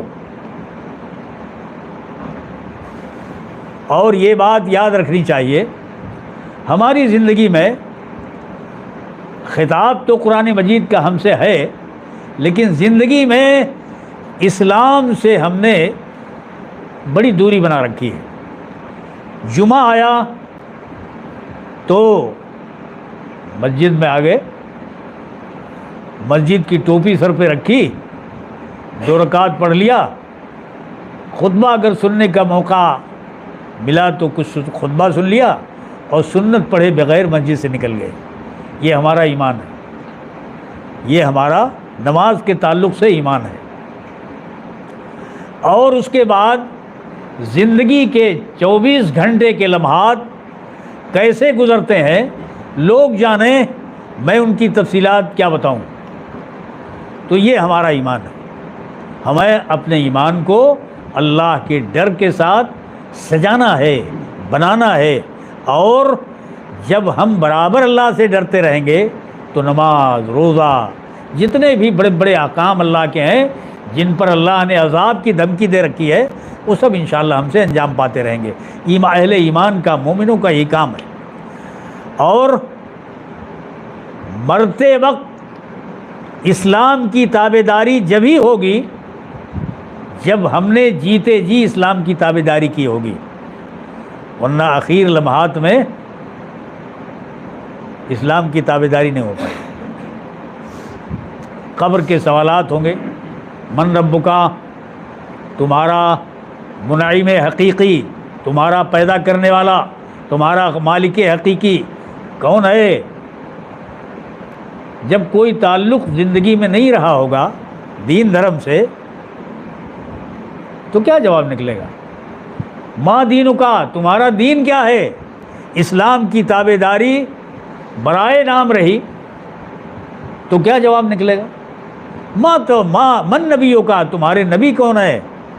سب کے جواب میں وہ لوگ جنہوں نے دل سے دین اسلام کو نہ مانا ہوگا وہ یہی جواب دیں گے کہ ہاں لا ادری، افسوس میں نہیں جانتے. پریکٹس میں جب نہیں ہے اسلام، عمل میں جب نہیں ہے اسلام، تو زندگی کے اخیر عمر میں یا قبر کے سوالات میں ہم جواب کیسے دے پائیں گے؟ اسلام ہم سے کیسے صادر ہوگا؟ تو اس کے لیے ضروری ہے کہ ہم برابر عمل کے لیے کوشاں رہیں، دین کے اوپر برابر عمل کرتے رہیں، تاکہ اللہ نے جو خطاب کیا ہے یا ایھا الذین آمنوا، تو اہل ایمان میں ہمارا شمار ہو. اللہ سے دعا کرنا چاہیے کہ الہی اہل ایمان میں جن کو خطاب کیا اللہ نے ان میں ہمارا شمار کروا دیں. اس کے بعد کی آیت ہے وَاعْتَصِمُوا بِحَبْلِ اللَّهِ جَمِيعًا وَلَا تَفَرَّقُوا. اور ایمان لانے والوں اور مومنوں، اللہ کی رسی کو مضبوطی سے پکڑ لو، وَلَا تَفَرَّقُوا، اور بکھرو نہیں، الگ الگ مت بنو، گروہ مت بنو، فرقے مت بنو، ٹولیاں مت بنو. اللہ کی رسی کو مضبوطی سے پکڑو گے تو ٹولی نہیں بن پاؤ گے، فرقے نہیں بن پاؤ گے، ٹکڑے نہیں بن سکو گے. اللہ کی رسی کیا ہے؟ اللہ کی رسی ہے اللہ سے کیا گیا وعدہ کہ تو میرا رب ہے، تو ہی میرا رب ہے. قرآن مجید جو اللہ کا کلام ہے، قرآن مجید کی تفسیر ہمارے رسول کی حدیث ہے، جس کے بغیر قرآن کو سمجھا نہیں جا سکتا صحیح طور پہ، یہ اللہ کی رسی ہے. اس اللہ کی رسی کو مضبوطی سے پکڑو. اللہ سے ڈرنے والوں، مومنوں، اللہ کی رسی کو، قرآن کو، حدیث کو، اللہ سے پختہ کیے گئے وعدہ کو یاد رکھتے ہوئے مضبوطی سے پکڑو. ولا تفرقوا، اور بکھرو نہیں، فرقے مت بنو، ٹکڑے مت بنو، ایک ہو جاؤ. اور اس رسی کو پکڑ کر کے ہی ایک ہو سکتے ہو. یہ رسی کیا ہے؟ قرآن اور حدیث. قرآن اللہ کا کلام، رسول کی حدیثیں جو اس کلام کو سمجھانے والی ہے، وہ یہ دونوں اللہ کی رسی ہے. وَاذْكُرُوا نِعْمَتَ اللَّهِ عَلَيْكُمْ، اور تم پر اللہ کی جو نعمت ہوئی اس کو یاد کرو. اِذْ كُنْتُمْ عَادًا، جب تم باہم ایک خاندان قبیلے کے ہو کر دشمن بنے ہوئے تھے. فَأَلَّفَ بَيْنَ قُلُوبِكُمْ، تو اللہ نے تمہارے دلوں کو جوڑ دیا. فَأَصْبَحْتُم بِنِعْمَتِهِ إِخْوَانًا، تو اللہ کی نعمت، اس کے کرم اور اس کے فضل سے تم بھائی بھائی بن گئے. ہمارے رسول جب مدینہ تشریف لائے ہجرت کر کے، تو وہاں انصار کے قبیلے تھے، اوس اور خزرج، دو قبیلے. ان کو لڑانے والے یہودی سرمایہ دار سود پر رقم دے دے کر کے ان کی معیشت خراب کر رکھی تھی، اور ان کو آپس میں لڑاتے تھے، پیسے دیتے تھے، قرض دیتے تھے سودی. جنگ بعاث ان میں ہوئی، تاریخ آپ پڑھیے تو ان میں یہ لڑائی بڑی خطرناک تھی. بہت آدمی دونوں طرف سے مارے گئے تھے، حالانکہ دونوں اوس و خزرج ایک دادا کی اولاد ہے. بڑی لڑائیاں. ہمارے رسول جب تشریف لائے، ہمارے رسول کے مبلغ مصعب بن عمیر تشریف لائے اور دیگر لوگ کام کرنے لگے، تو آپس کی دشمنیاں دور ہونے لگیں. دشمنیاں کیسے دور ہوئیں؟ ایک اللہ پر ایمان لانے کی وجہ سے، ایک اللہ سے جیسے ڈرنا چاہیے اس طرح ڈرنے کی وجہ سے، اور اللہ کی رسی قرآن و حدیث کو مضبوطی سے پکڑنے کی وجہ سے دشمنیاں دور ہو گئیں. یہی طریقہ ہے. ہاں، مسلمانوں میں اکتائی کا طریقہ کل کا کل وہی ہے جو ہمارے رسول کے زمانے میں تھا. سب دشمن تھے، قرآن و حدیث کو مان کر دوست بن گئے. فَأَصْبَحْتُم بِنِعْمَتِهِ إِخْوَانًا، اللہ کے فضل و کرم اور نعمت سے تم بھائی بھائی بن گئے. ایک بار یہی اوس و خزرج کے ایک دوسرے کو جاہلیت کے زمانے میں قتل و خونریزی کرنے والے ایک مجلس میں دونوں بیٹھ کر کے قبیلے کے لوگ باہم باتیں کر رہے تھے اور بڑے خوش تھے. ایک یہودی شاس نام کا ادھر سے گزرا، وہ دیکھ کر کے بالکل جل بن گیا. اس نے کہا کہ یہ ہمارے پیسے پر پلنے والے، حالانکہ سود پہ پیسہ بانٹتے تھے، آج ان میں اتنی محبت ہو گئی محمد کے آنے کے بعد. جلا بھنا ہوا گھر گیا اور ایک نوجوان کو بھیجا اور سکھا کر کے بھیجا کہ جاؤ وہاں اوس و خزرج کے لوگ بیٹھے ہوئے ہیں، بڑی محبت سے آپس میں گھل مل کر کے باتیں کر رہے ہیں، ان میں پھوٹ ڈالو، ان میں دشمنی پیدا کرو، اور جو جنگ پرانی ان میں ہوئی تھی ان جنگ کے واقعات ان میں دہراؤ دو جا کر. چنانچہ وہ نوجوان آیا، مجلس کے پاس آ کر کے کھڑا ہوا اور اس نے پرانی جنگوں کے واقعات دہرائے. ان میں بہت سے نوجوان لوگ بھی تھے، ان کے جذبات بھڑکے، ارے یہی ہے ہمارے باپ دادا کے مارنے والے، یہ ہے ہمارے چچا کے مارنے والے، یہ ہے ہمارے بھائی کے مارنے والے. تنک گئے اور ہتھیار منگا کر کے باہم لڑنے کے لیے تیار ہو گئے. شیطان آ گیا بیچ میں. فوراً اللہ کے رسول کو اس کی خبر ہوئی. آپ اصلاح حال کے لیے فی الفور وہاں اس مجلس میں پہنچ گئے. کہا کہ یہ جاہلیت، اسلام کی نعمت پانے کے بعد یہ جاہلیت کی آواز، اللہ کے لیے جاہلیت کی آواز چھوڑو، یہ تو تباہی اور بربادی کا راستہ ہے. جیسے جاہلیت کے زمانے میں تم لوگ تباہ و برباد تھے، اسلام کی نعمت دے کر اللہ نے تم کو بھائی بھائی بنایا، تو پھر یہ ہتھیار جاہلیت والا کیوں اٹھاتے ہو؟ سارے لوگوں نے ہتھیار رکھ دیے اور زار زار رونے لگے، بلکہ اسی مجلس میں ایک دوسرے سے گلے ملے اور پھر وہاں سے رخصت ہوئے. فَأَصْبَحْتُم بِنِعْمَتِهِ إِخْوَانًا، اللہ کے فضل و کرم سے، اس کی نعمت سے تم بھائی بھائی بن گئے.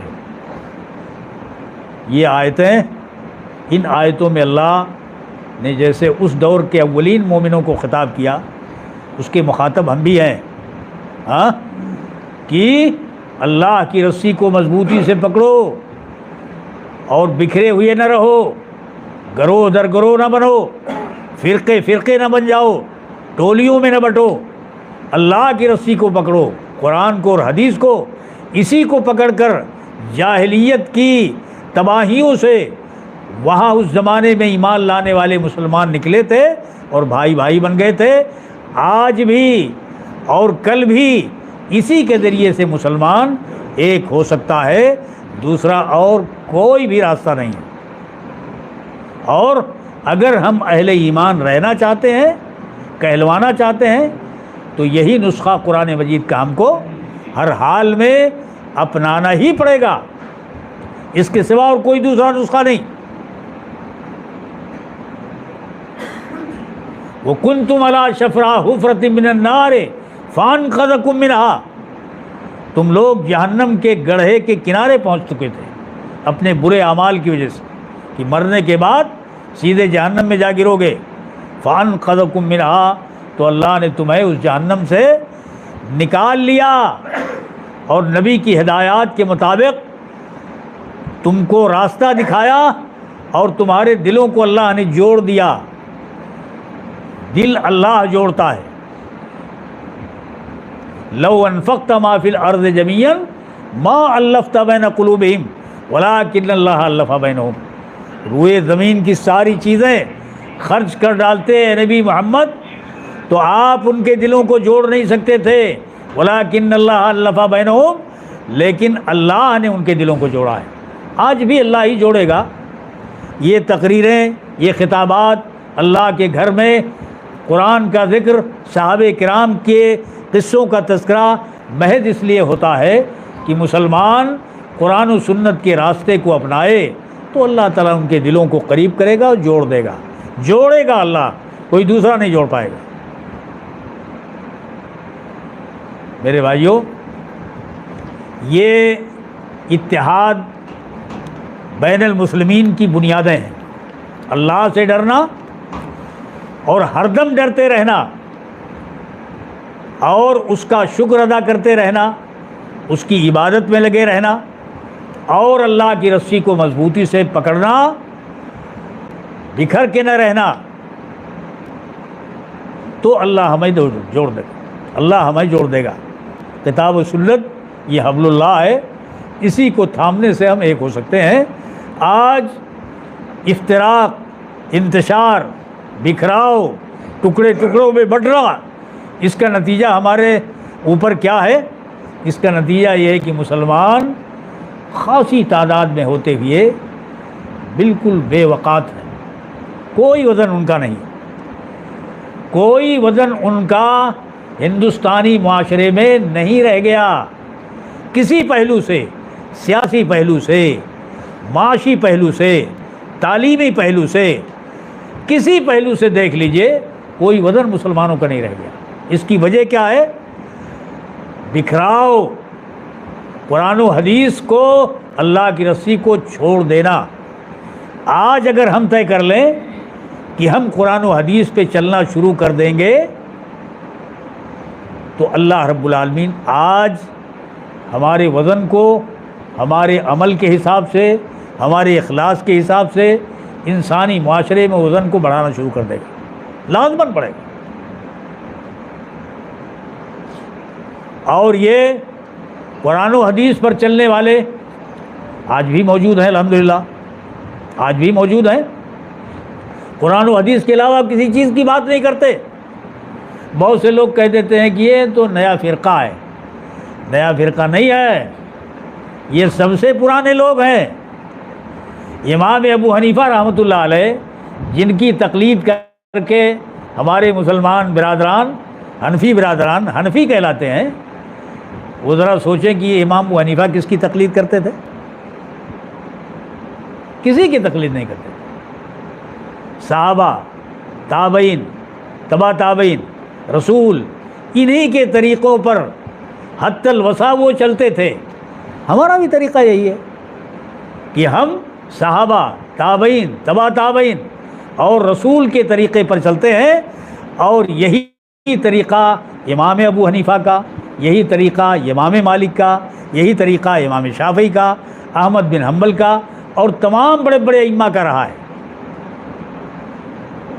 وہ رسول، صحابہ، تابعین، تبع تابعین، انہی زمانوں کو اتباع کا زمانہ مانتے ہیں۔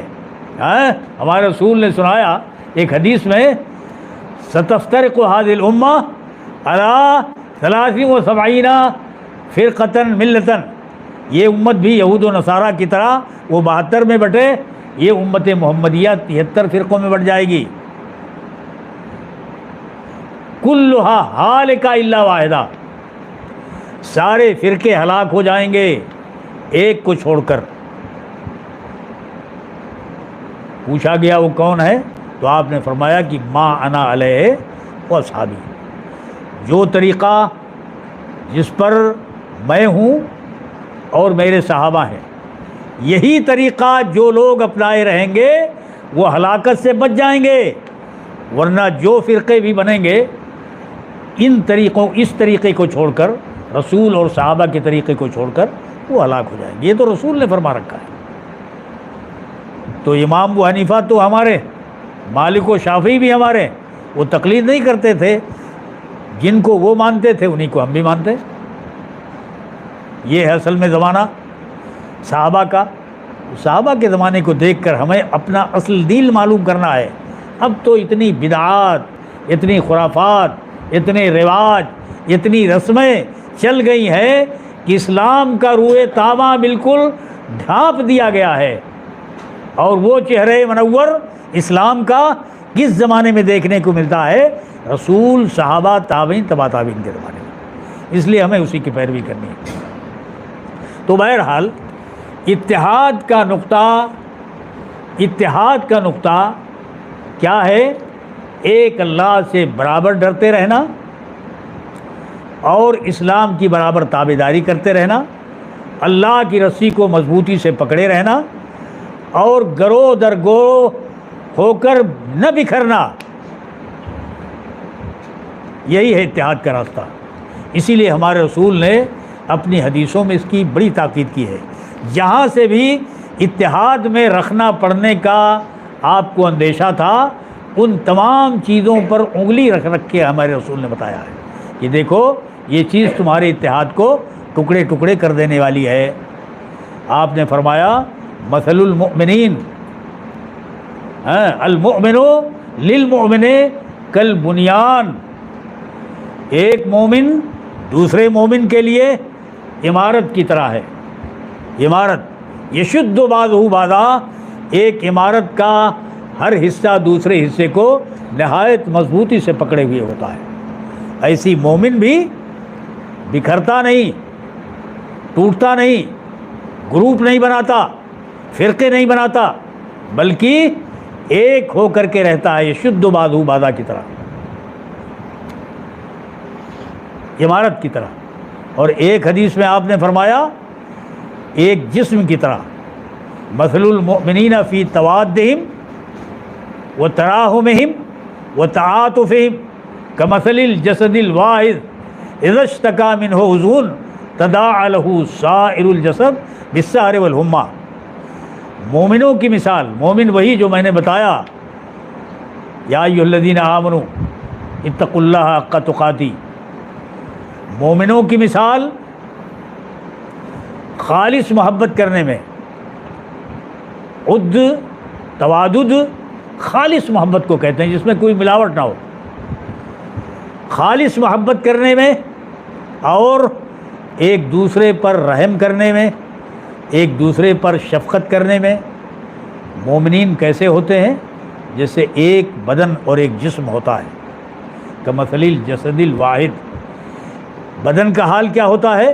اذا اشتکا منہ عضو، اگر اس انگلی میں کہیں تھوڑی سی خراش آ جائے، چمڑی چھل جائے، تداعی لہ سائر الجسد بالسہر والحمى، تو پورا بدن بے خوابی اور بخار میں تپنے لگتا ہے.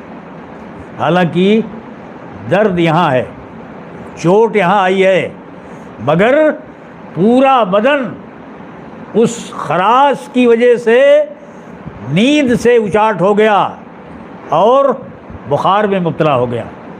مومنین کی محبت کا بام یہی مثل ہے، یہی ان کی مثال ہے. کسی مومن کو کوئی تکلیف پہنچے، سارے مومنین کو ان کے لیے تڑپنا چاہیے. یہ پہچان ہے اصل مومن کی، اس مومن کی جن کو خطاب کیا ہے ہمارے اللہ نے، یا ایھا الذین آمنوا اتقوا اللہ حق تقاتہ. اگر درد نہیں اٹھتا، ایک مومن کو دوسرے مومن کے لیے، اس کا معنی یہ ہے کہ ہمارا ایمان کمزور ہوتا چلا جا رہا ہے۔ ایمان کے نتائج میں سے یہ ہے کہ مومنوں کے ساتھ محبت ہو، حد درجہ۔ ایسے ہی جیسے بدن کے ایک عضو کا تعلق سارے بدن سے ہے۔ اور بہت سے مقامات کا ذکر ہمارے رسول نے فرمایا ہے۔ ایک حدیث میں آپ فرماتے ہیں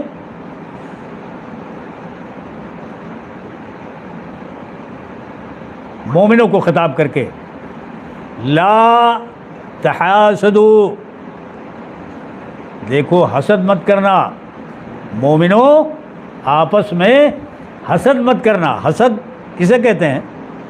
حسد کا مطلب یہ ہوتا ہے، یہ بالکل حرام کام ہے، یہود کی عادت ہے یہ، اسلام میں حسد کرنا مومنوں کے لیے آپس میں حرام ہے۔ حسد مت کرو آپس میں ایک دوسرے سے۔ حسد کسے کہتے ہیں؟ حسد کا معنی یہ ہوتا ہے سادہ سا، آپ کے پاس کوٹھی ہے، آپ کے پاس باغات ہیں، آپ کے پاس کھیتیاں ہیں، آپ کے پاس تجارت ہے، آپ کے پاس کارخانہ ہے، کوئی حاسد دل کے اندر یہ بیماری پالے، یہ ساری نعمتیں اس سے چھن جائیں تو بہتر ہے، یہی حسد ہے۔ ایک مومن دوسرے مومن کے لیے اس طرح کا مرض نہیں پال سکتا، یہ حرام ہے۔ کبھی کوئی مومن دوسرے کی نعمت کے زوال کی تمنا نہیں کر سکتا۔ لا تحاسدوا، دیکھیے یہ اتحاد میں رخنا ڈالنے والی چیز ہے یہ حسد، اس لیے ہمارے نبی نے اس کو گنایا ہے۔ آپس میں ایک دوسرے سے حسد نہ کرو، اللہ کی رسی پکڑنے والوں آپس میں ایک دوسرے سے حسد نہ کرو۔ لا تحاسدوا ولا تناجشوا، اور دیکھو اگر کوئی مسلمان کوئی سامان خرید رہا ہو تو کوئی مسلمان یہ نہ کرے کہ خریدنا اسے نہیں ہے لیکن جا کر کے اس کا دام بڑھا دے، یہ 100 روپے کی چیزیں میں 150 دوں گا، حالانکہ خریدنے کا ارادہ نہیں ہے۔ یہ نجش کہلاتا ہے عربی زبان میں۔ ہمارے نبی نے فرمایا کہ کوئی مسلمان دوسرے مسلمان کے ساتھ بھاؤ اس طرح نہ بڑھائے حالانکہ وہ خریدنا نہیں چاہتا، تاکہ دوسرا مسلمان گھاٹے میں پڑ جائے، کچھ اور دام اس کا نکل جائے، کچھ اور قیمت اس کی بڑھا دے۔ ایسا مت کرو، یہ اتحاد میں رکھنا ڈالنے والی چیز ہے۔ ولا تباغضوا، اور ایک دوسرے سے بغض اور کینہ نہ پالو، یہ بھی حرام ہے۔ کینہ نہ پالو، یہ حرام ہے۔ کوئی مسئلہ اٹھے اس کی صلح صفائی کر لو، اس کو دور کر لو آپس میں مل جل کر۔ کینہ پالنا یہ یہود کا کام ہے، اہل ایمان مومنین کا کام نہیں۔ ولا یبع بعضکم علی بیع بعض، اگر ایک مسلمان کوئی چیز بیچ رہا ہے، خرید رہا ہے، تو دوسرا آدمی چڑھ کر اس کو خریدنے کی کوشش نہ کرے، یہ بھی ممنوع ہے۔ یہ بڑی دل شکن چیز ہے، دل کو توڑنے والی، دوری پیدا کرنے والی، اللہ کی رسی کو ڈھیلا کر دینے والی۔ وَكُونُوا عِبَادَ اللَّهِ إِخْوَانًا، اللہ کے بندو بھائی بھائی بن کر کے رہو، فَأَصْبَحْتُمْ بِنِعْمَتِهِ إِخْوَانًا کی طرح۔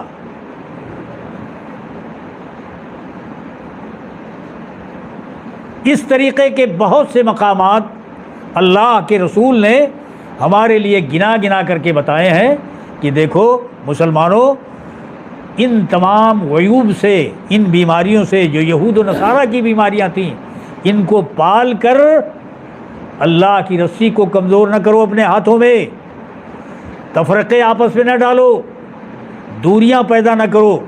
مسلمانوں اللہ کی رسی کو پکڑو، کوئی بھی ہو اگر وہ اپنے آپ کو مومن و مسلم کہتا ہے تو اس کے لیے یہ پیغام ہے قرآن کا، حدیث کا، کہ وہ اللہ کی رسی کو تھامے رہے۔ اور اللہ کی رسی کیا ہے؟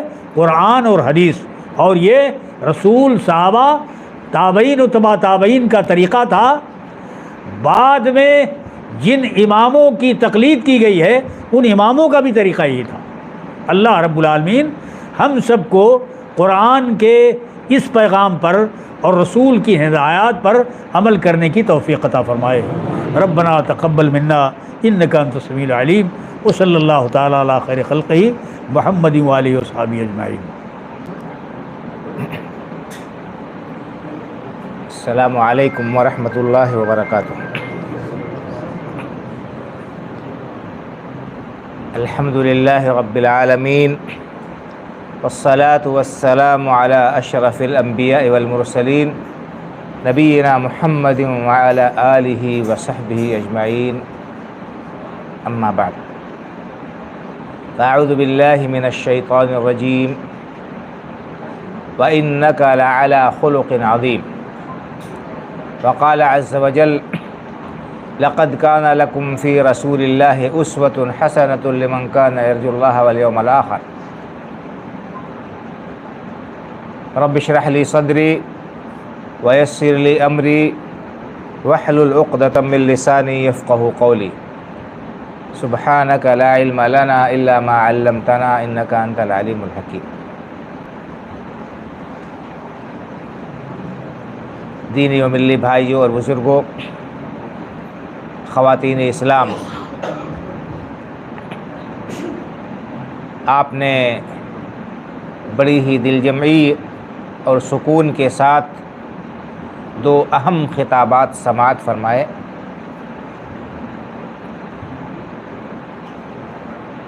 خطابات ہم اکثر و بیشتر سنتے رہتے ہیں، اصل ضرورت جو ہے وہ عمل کی ہے کہ ہم جو کچھ سنتے ہیں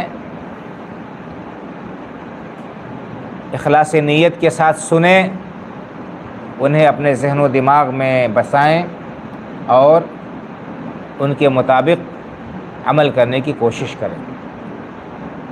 اللہ رب العالمین ہمیں حق بات کہنے، سننے، سمجھنے اور اس پر عمل کرنے کی توفیق عطا فرمائے، آمین۔ بھائیو اور بزرگوں، ربیع الاول کا مہینہ چل رہا ہے اور اس مہینے کی 12 تاریخ کو میلاد النبی صلی اللہ علیہ وسلم کے نام سے آپ صلی اللہ علیہ وسلم سے محبت اور عقیدت کے اظہار کے لیے کیا کچھ کیا جاتا ہے، اس سے آپ حضرات بخوبی واقف ہیں، ان کو دہرانے اور بتانے کی ضرورت نہیں ہے۔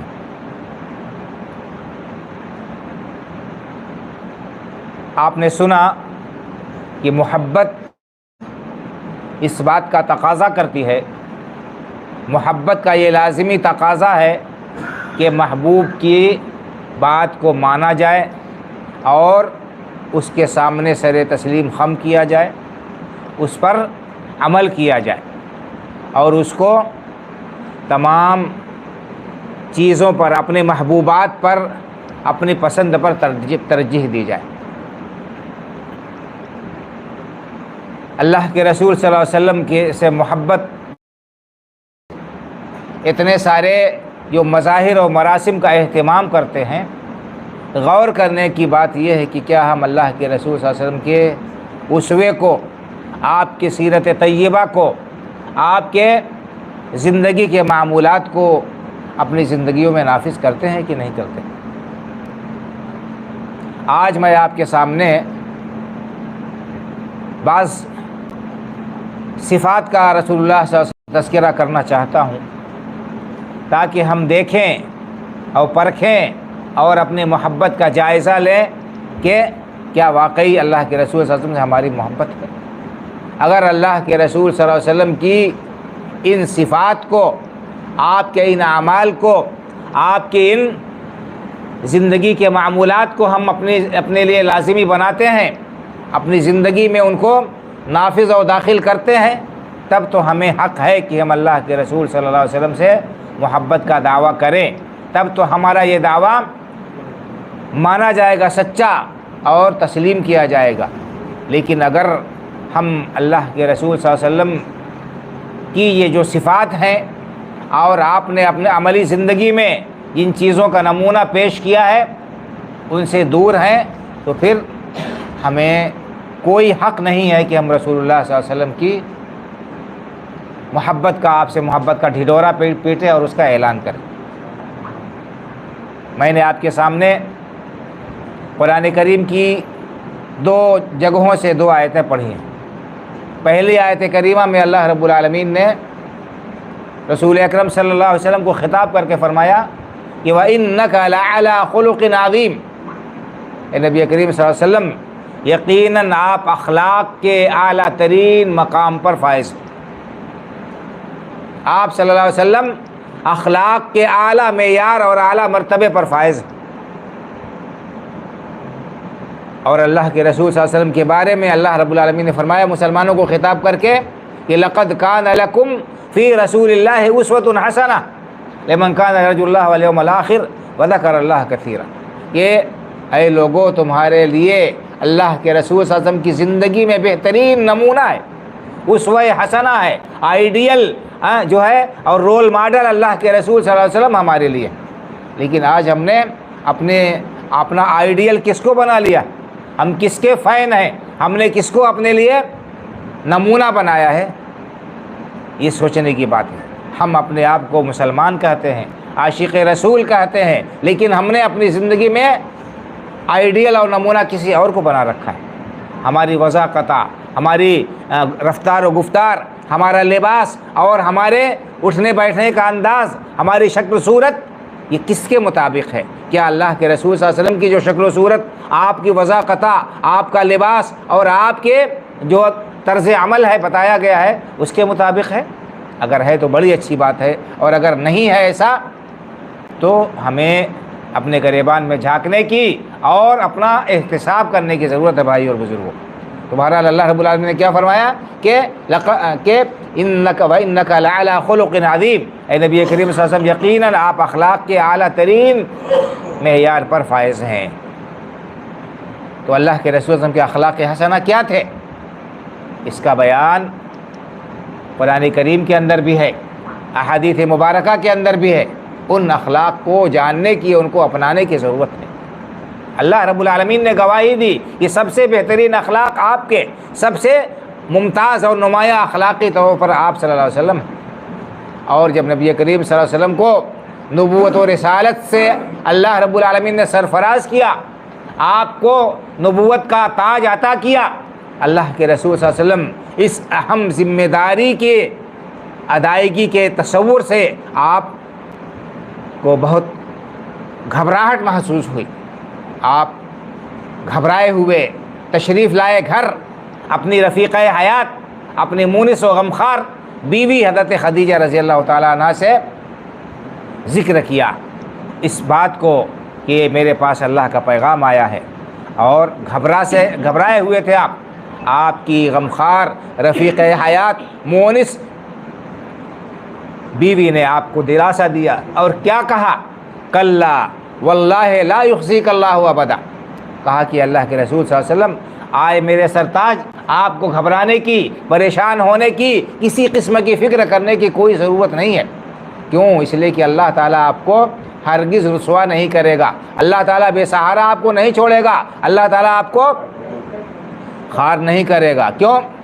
انک لتصل الرحم وتحمل الکل وتکسب المعدوم وتقری الضیف وتعین علی نوائب الحق، آپ کے اندر اتنی اعلیٰ صفات پائی جاتی ہیں کہ ان صفات کا حامل شخص کبھی اللہ تعالیٰ اس کو ضائع نہیں کرے گا، کبھی اللہ اسے رسوا نہیں کرے گا۔ تو اخلاق حسنہ کا تذکرہ کیا حضرت خدیجہ رضی اللہ عنہا نے کہ آپ کیا کرتے ہیں؟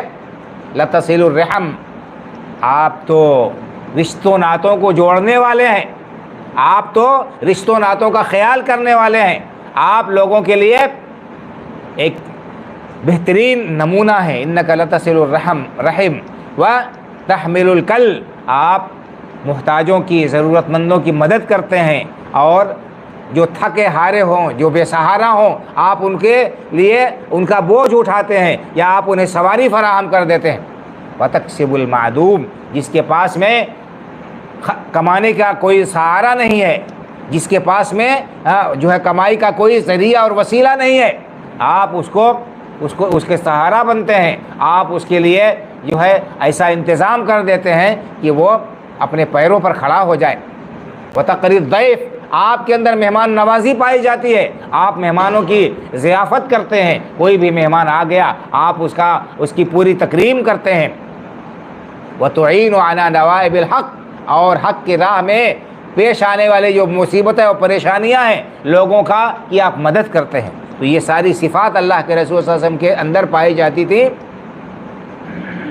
نبوت کا تاج آپ کے سر پر رکھے جانے سے پہلے، اور جب آپ نبی اور رسول ہو گئے تو آپ نے ان صفات کو اور مضبوطی کے ساتھ پکڑ لیا، اور ان کاموں کو جو آپ نبوت سے پہلے انجام دیتے تھے وہ ان کو اور زیادہ انجام دینے لگے. صلہ رحمی، رشتوں ناتوں کو جوڑنا، ان سے اچھا تعلق رکھنا اور ان کی خبرگیری کرتے رہنا، یہ اسلام کی ایک عظیم تعلیم ہے. اور اللہ رب العالمین نے اس پر بڑا اجر و ثواب رکھا ہے. اللہ کے رسول صلی اللہ علیہ وسلم نے فرمایا کہ من احب ان یبسط لہ فی رزق، میں ان کے شریک ہوئیے، ان کے ساتھ اچھا ویوہار کیجئے، سلام کیجئے، کلام کیجئے اور ان کی زیارت کیجئے، یہ بھی صلہ رحمی ہے. تو اسلام صلہ رحمی کی تعلیم دیتا ہے. اللہ کے رسول صلی اللہ علیہ وسلم بہت زیادہ صلہ رحمی کرنے والے تھے. یہ صفت آج ہمارے اندر کتنی پائی جاتی ہے، ذرا سوچنے کا مقام ہے بھائی اور بزرگوں. آج افسوس کے ساتھ یہ کہنا پڑتا ہے عام طور پر ہمارے تعلقات آپس میں بڑے کشیدہ ہیں. ایک رشتہ دار دوسرے رشتہ دار سے کٹا ہوا ہے، ایک بھائی دوسرے بھائی سے منہ پھیرے ہوئے ہیں، یہاں تک کہ باپ بیٹے میں، ماں بیٹی میں گفتگو بند ہے. اور یہاں تک ہو جاتا ہے کہ ایک آدمی حج کرنے جاتا ہے، حج کا فریضہ ادا کرنے جاتا ہے، باپ سے ملاقات نہیں کرتا ہے، بھائی سے ملاقات نہیں کرتا ہے، دشمنی لیے ہوئے دل میں اور کینہ اور کپٹ اور حسد لیے ہوئے حج کرنے جاتا ہے. ذرا سوچئے، دل صاف نہیں ہے تو پھر کیا حال ہوگا. بہرحال اللہ کے رسول صلی اللہ علیہ وسلم کو اللہ رب العالمین نے فرمایا کہ آپ اخلاق کے اعلیٰ ترین مرتبے پر فائز. تو اللہ کے رسول کی یہ صفات بیان فرمائی. ام المومنین حضرت خدیجہ رضی اللہ تعالیٰ عنہ نے ان صفات کو اپنانے کی کتنی زیادہ ضرورت ہے. آج ہمارے اندر کتنی کمی پائی جاتی ہے. ایک دوسرے کا سہارا بننے کے لیے آگے بڑھنے کے بجائے ایک دوسرے کی ٹانگیں کھینچنا لوگوں کا محبوب مشغلہ ہے. ایک دوسرے کو نیچا دکھانا اور ان کو جو ہے ذلیل کرنا، یہ بہت سے لوگوں کا یہی دن رات کا مشغلہ ہے. یہ اللہ کے رسول میں محبت ہرگز نہیں ہو سکتی. تفصیل بہت لمبی ہے اللہ کے رسول کے اخلاق کریمانہ کے بیان کے لیے گھنٹہ دو گھنٹہ کافی نہیں ہے. علماء نے موٹی موٹی کتابیں کئی جلدوں میں لکھی ہیں اور ان میں اللہ کے رسول کے اخلاق حسنہ کا تذکرہ ہے. میں صرف چند صفات جو اللہ کے رسول کی نمایاں ترین صفات ہیں اور جن کا سب کو اعتراف تھا اور جو ایک صالح معاشرے کی تشکیل کے لیے اور امن و امان معاشرے میں قائم کرنے کے لیے ضروری ہے، ان میں سے بعض کا صفات بیان کرنا چاہتا ہوں. بہت ہی مشہور صفت اللہ کے رسول صلی اللہ علیہ وسلم کی کیا ہے کہ آپ اہل مکہ کے درمیان سچائی اور امانت داری کے ساتھ مشہور تھے. آپ کا لقب ہی صادق اور امین تھا. تو یہ سچائی، یہ معاملے کی سچائی، بات چیت میں سچائی، یہ بہت ہی اہم اور بنیادی شے ہے انسان کے لیے. اگر انسان معاشرے کے اندر سچائی کا رواج ہے، سچ بولتے ہیں لوگ، سچ پر عمل کرتے ہیں، لوگوں کے ساتھ سچائی کے ساتھ معاملہ کرتے ہیں، تو ایک دوسرے کے حقوق محفوظ رہیں گے، ایک دوسرے کے اوپر اعتماد ہوگا، لوگ جو ہے خوش زندگی بسر کریں گے، ان کو سکون و اطمینان حاصل ہوگا. آج افسوس یہ ہے کہ سچائی کو، سچ کو ایک دور کی بات سمجھ لیا گیا ہے کہ یہ چیز ایسی ہے کہ اگر اس پر عمل کریں گے تو ہمارا گزارا نہیں ہوگا، ہمیں ترقی نہیں ہوگی. آج اس کی جگہ جھوٹ نے معاشرے میں اپنی جڑیں پیوست کر لی ہیں اور جھوٹ ہی کا کاروبار ہو رہا ہے. اللہ کے رسول صلی اللہ علیہ وسلم کی صفت تھی صادق اور امین. اہل مکہ جو آپ کے بدترین دشمن ہو گئے تھے اسلام لانے کے بعد، انہوں نے بھی دشمنوں کے یہاں بھی کوشش کے باوجود اللہ کے رسول صلی اللہ علیہ وسلم کے اوپر کوئی جھوٹ کیا ہے وہ ثابت نہیں کر سکے. اللہ کے رسول صلی اللہ علیہ وسلم نے جب نبوت کا اعلان کیا، کوہ صفا پر چڑھ کر آپ نے لوگوں سے پوچھا کہ لوگوں بتاؤ کہ کیا میں تمہیں یہ بتاؤں کہ اس پہاڑ کے پیچھے ایک بڑا لشکر ہے جو چھپا ہوا ہے اور تم پر شبخو مارنا چاہتا ہے، تم پر حملہ کرنا چاہتا ہے، تو کیا تم میری تصدیق کرو گے؟ کیا تم میری بات مانو گے؟ سب نے کیا کہا؟ ما جربنا علیک کذبا، کبھی آپ نے غلط بات کہی نہیں، اتنی آپ کی عمر ہو گئی، کبھی ہم نے آپ کی زبان سے کوئی جھوٹ بات سنی نہیں، لہٰذا ہم یقیناً آپ پر ایمان لے آئیں گے، یقیناً ہم آپ کی تصدیق کریں گے، ہم آپ کو سچا مانیں گے۔ لیکن جب آپ نے اللہ کا پیغام پہنچایا، توحید کی دعوت دی، تو وہ لوگ مکر گئے اور آپ کی بات ماننے سے انکار کر دیا۔ المہم سچائی، صداقت، روی، راستہ بازی، یہ اللہ کے رسول صلی اللہ علیہ وسلم کی اعلیٰ ترین صفات میں سے تھی، اور اللہ کے رسول صلی اللہ علیہ وسلم نے اس کو ہمیشہ اپنائے رکھا اور اس کی آپ نے تلقین کی، اس کی تاکید کی۔ آپ نے فرمایا علیکم بالصدق فإن الصدق یہدی الی الجنہ فإن الصدق یہدی الی البر وإن البر یہدی الی الجنہ۔ لوگوں سچائی کو لازم پکڑو، کیونکہ سچائی یہ نیکی کا راستہ دکھاتی ہے اور نیکی انسان کو جنت تک پہنچاتی ہے۔ تو یہ سچائی کو اپنانا اور اختیار کرنا، یہ اللہ کے رسول صلی اللہ علیہ وسلم کا اسوہ، آپ کی صفت اور آپ کی عادت مستمرہ تھی۔ آج ہم اپنے آپ کو اللہ کے رسول صلی اللہ علیہ وسلم کا عاشق کہتے ہیں، آپ سے محبت کرنے والا کہتے ہیں، کیا ہمارے اندر یہ صفت پائی جاتی ہے؟ دوسری صفت جس سے اللہ کے رسول صلی اللہ علیہ وسلم متصف تھے وہ کیا تھی؟ امانت داری۔ اللہ کے رسول صلی اللہ علیہ وسلم کی امانت داری ضرب المثل تھی۔ پورے مکہ کے لوگ آپ کو امین مانتے تھے اور اپنے قیمتی سامان اپنے پاس میں لا کر، آپ کے پاس میں لا کر جمع کرتے تھے۔ آج لوگ اپنے قیمتی سامان ہزاروں روپے جمع کر کے جو ہے ہزاروں روپے دے کر بینکوں میں، لاکروں میں اور محفوظ جگہوں پر رکھتے ہیں، پھر بھی اس میں آپ دیکھتے ہیں کہ گڑبڑی ہو جاتی ہے اور کیا کیا تماشے ہو جاتے ہیں، اخبارات میں خبریں آتی رہتی ہیں۔ اللہ کے رسول صلی اللہ علیہ وسلم کی امانت ضرب المثل تھی، اور دوست اور دشمن سبھی آپ کے پاس میں اپنی امانتیں لا کر رکھا کرتے تھے۔ سبھی لوگ آپ کے پاس میں اپنی امانتیں لا کر رکھا کرتے تھے، یہاں تک کہ آپ نے یہ واقعہ پڑھا ہوگا کہ جب ہجرت کا موقع آیا، اہل مکہ نے آپ کے قتل کا پورا منصوبہ بنا لیا، آپ کے گھر کو گھیر لیا۔ ایسے وقت میں بھی اللہ کے رسول صلی اللہ علیہ وسلم کے پاس میں اہل مکہ کی امانتیں اور قیمتی سامان موجود تھی۔ تو یہ امانت داری، یہ دیانت داری آج ہمارے اندر کتنی پائی جاتی ہے؟ ہر انسان کو اپنا احتساب کر کے اپنے گریبان میں جھانک کر دیکھ لینا چاہیے۔ تو اللہ کے رسول صلی اللہ علیہ وسلم سے بھائی اور بزرگوں، ہم محبت کا اظہار کرتے ہیں۔ اس اظہار کے لیے صرف زبانی دعویٰ اور ڈھکوسلے بازی یہ قطعاً اللہ کے ہاں قابل قبول نہیں ہے، بلکہ اس کے لیے دلیل ہونی چاہیے، اور دلیل یہی ہے کہ ہم اللہ کے رسول کے اسوے کو، آپ کی سنت اور سیرت کو اپنائیں اور اختیار کریں۔ لقد کان لکم فی رسول اللہ اسوۃ حسنہ، اور اللہ رب العالمین نے جو فرمایا وَإِنَّكَ لَعَلَىٰ خُلُقٍ عَظِيمٍ، اے نبی کریم صلی اللہ علیہ وسلم آپ اخلاق کے اعلیٰ ترین معیار پر فائز ہیں، آپ بلند مقام پر فائز ہیں آپ اخلاق حسنہ کے۔ ام المومنین حضرت عائشہ صدیقہ رضی اللہ تعالیٰ عنہ سے پوچھا گیا، ان سے سوال کیا گیا، ام المومنین اللہ کے رسول صلی اللہ علیہ وسلم کے اخلاق حسنہ کیا تھے؟ آپ کے اخلاق کیا تھے؟ آپ نے کہا کہ کیا تم نے قرآن نہیں پڑھا ہے؟ کیا تم نے قرآن نہیں پڑھا ہے؟ کان خلقہ القرآن، نبی کریم صلی اللہ علیہ وسلم اخلاق کا ایک جو ہے قرآن کا جیتا جاگتا مجسمہ تھے۔ قرآن میں اللہ رب العالمین نے جو باتیں بتائی ہیں، جو حکم دیا، ان پر آپ کامل طور پر عمل پیرا تھے۔ جن چیزوں سے اللہ رب العالمین نے منع کر دیا ان سے بالکل باز آتے تھے۔ آپ کے اخلاق قرآن کریم کا عملی پرتو تھے، قرآن کریم کا عکس جمیل تھے۔ قرآن میں جن باتوں کا حکم دیا گیا ہے ان پر آپ کامل طور پر عمل کرنے والے تھے۔ قرآن میں اللہ رب العالمین نے رسول اکرم صلی اللہ علیہ وسلم کو کیا حکم دیا؟ خذ العفو وامر بالعرف واعرض عن الجاہلین۔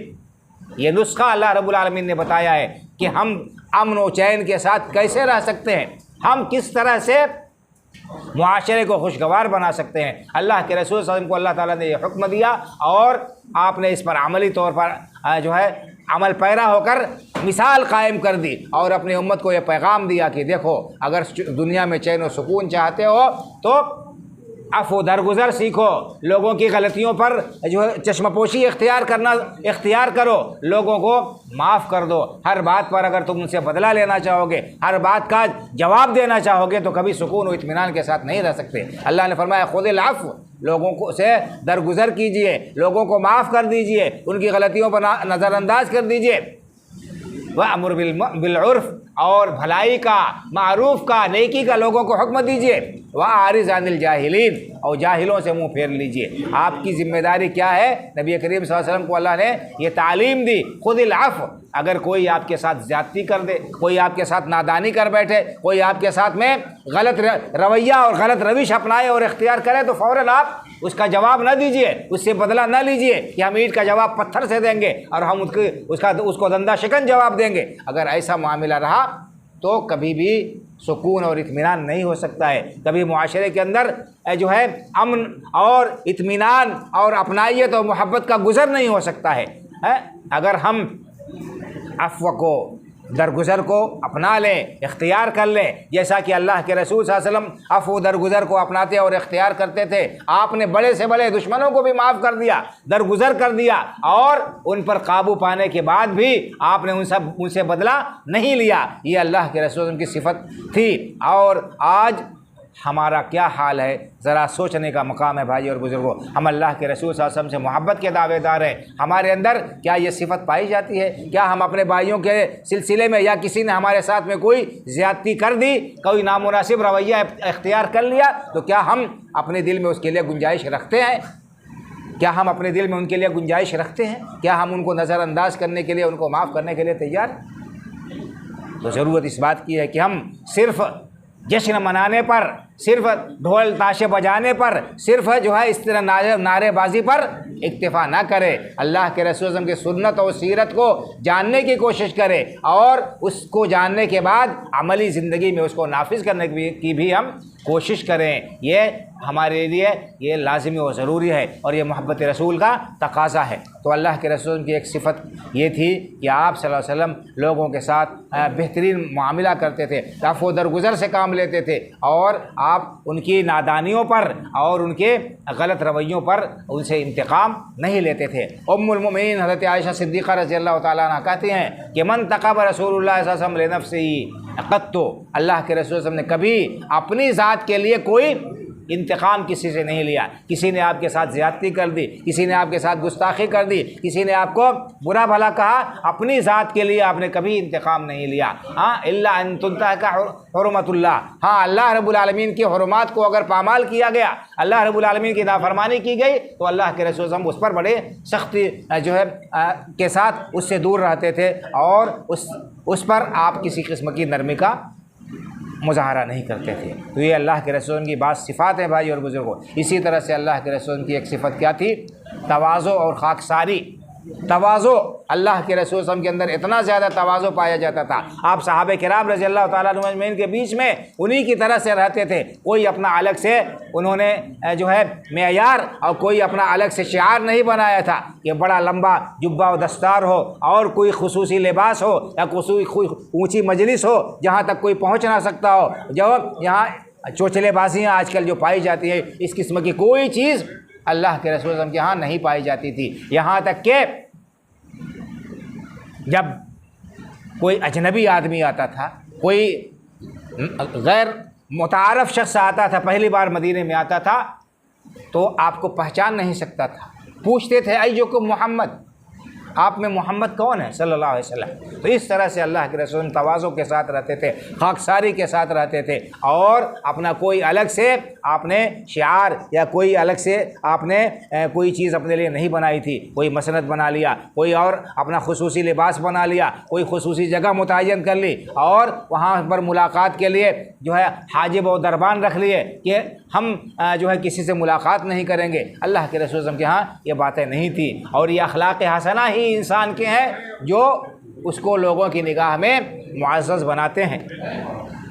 آج کے زمانے میں بھی یہ چیز مجرب ہے، جس شخص کے اخلاق جتنے اچھے ہوں گے، جو شخص لوگوں کے ساتھ جتنے بہتر طریقے سے پیش آئے گا، اسی قدر لوگوں کے دلوں میں اس کی عزت ہوگی، اس کا احترام ہوگا، اس کا مقام ہوگا، لوگ اس کی تکریم کریں گے۔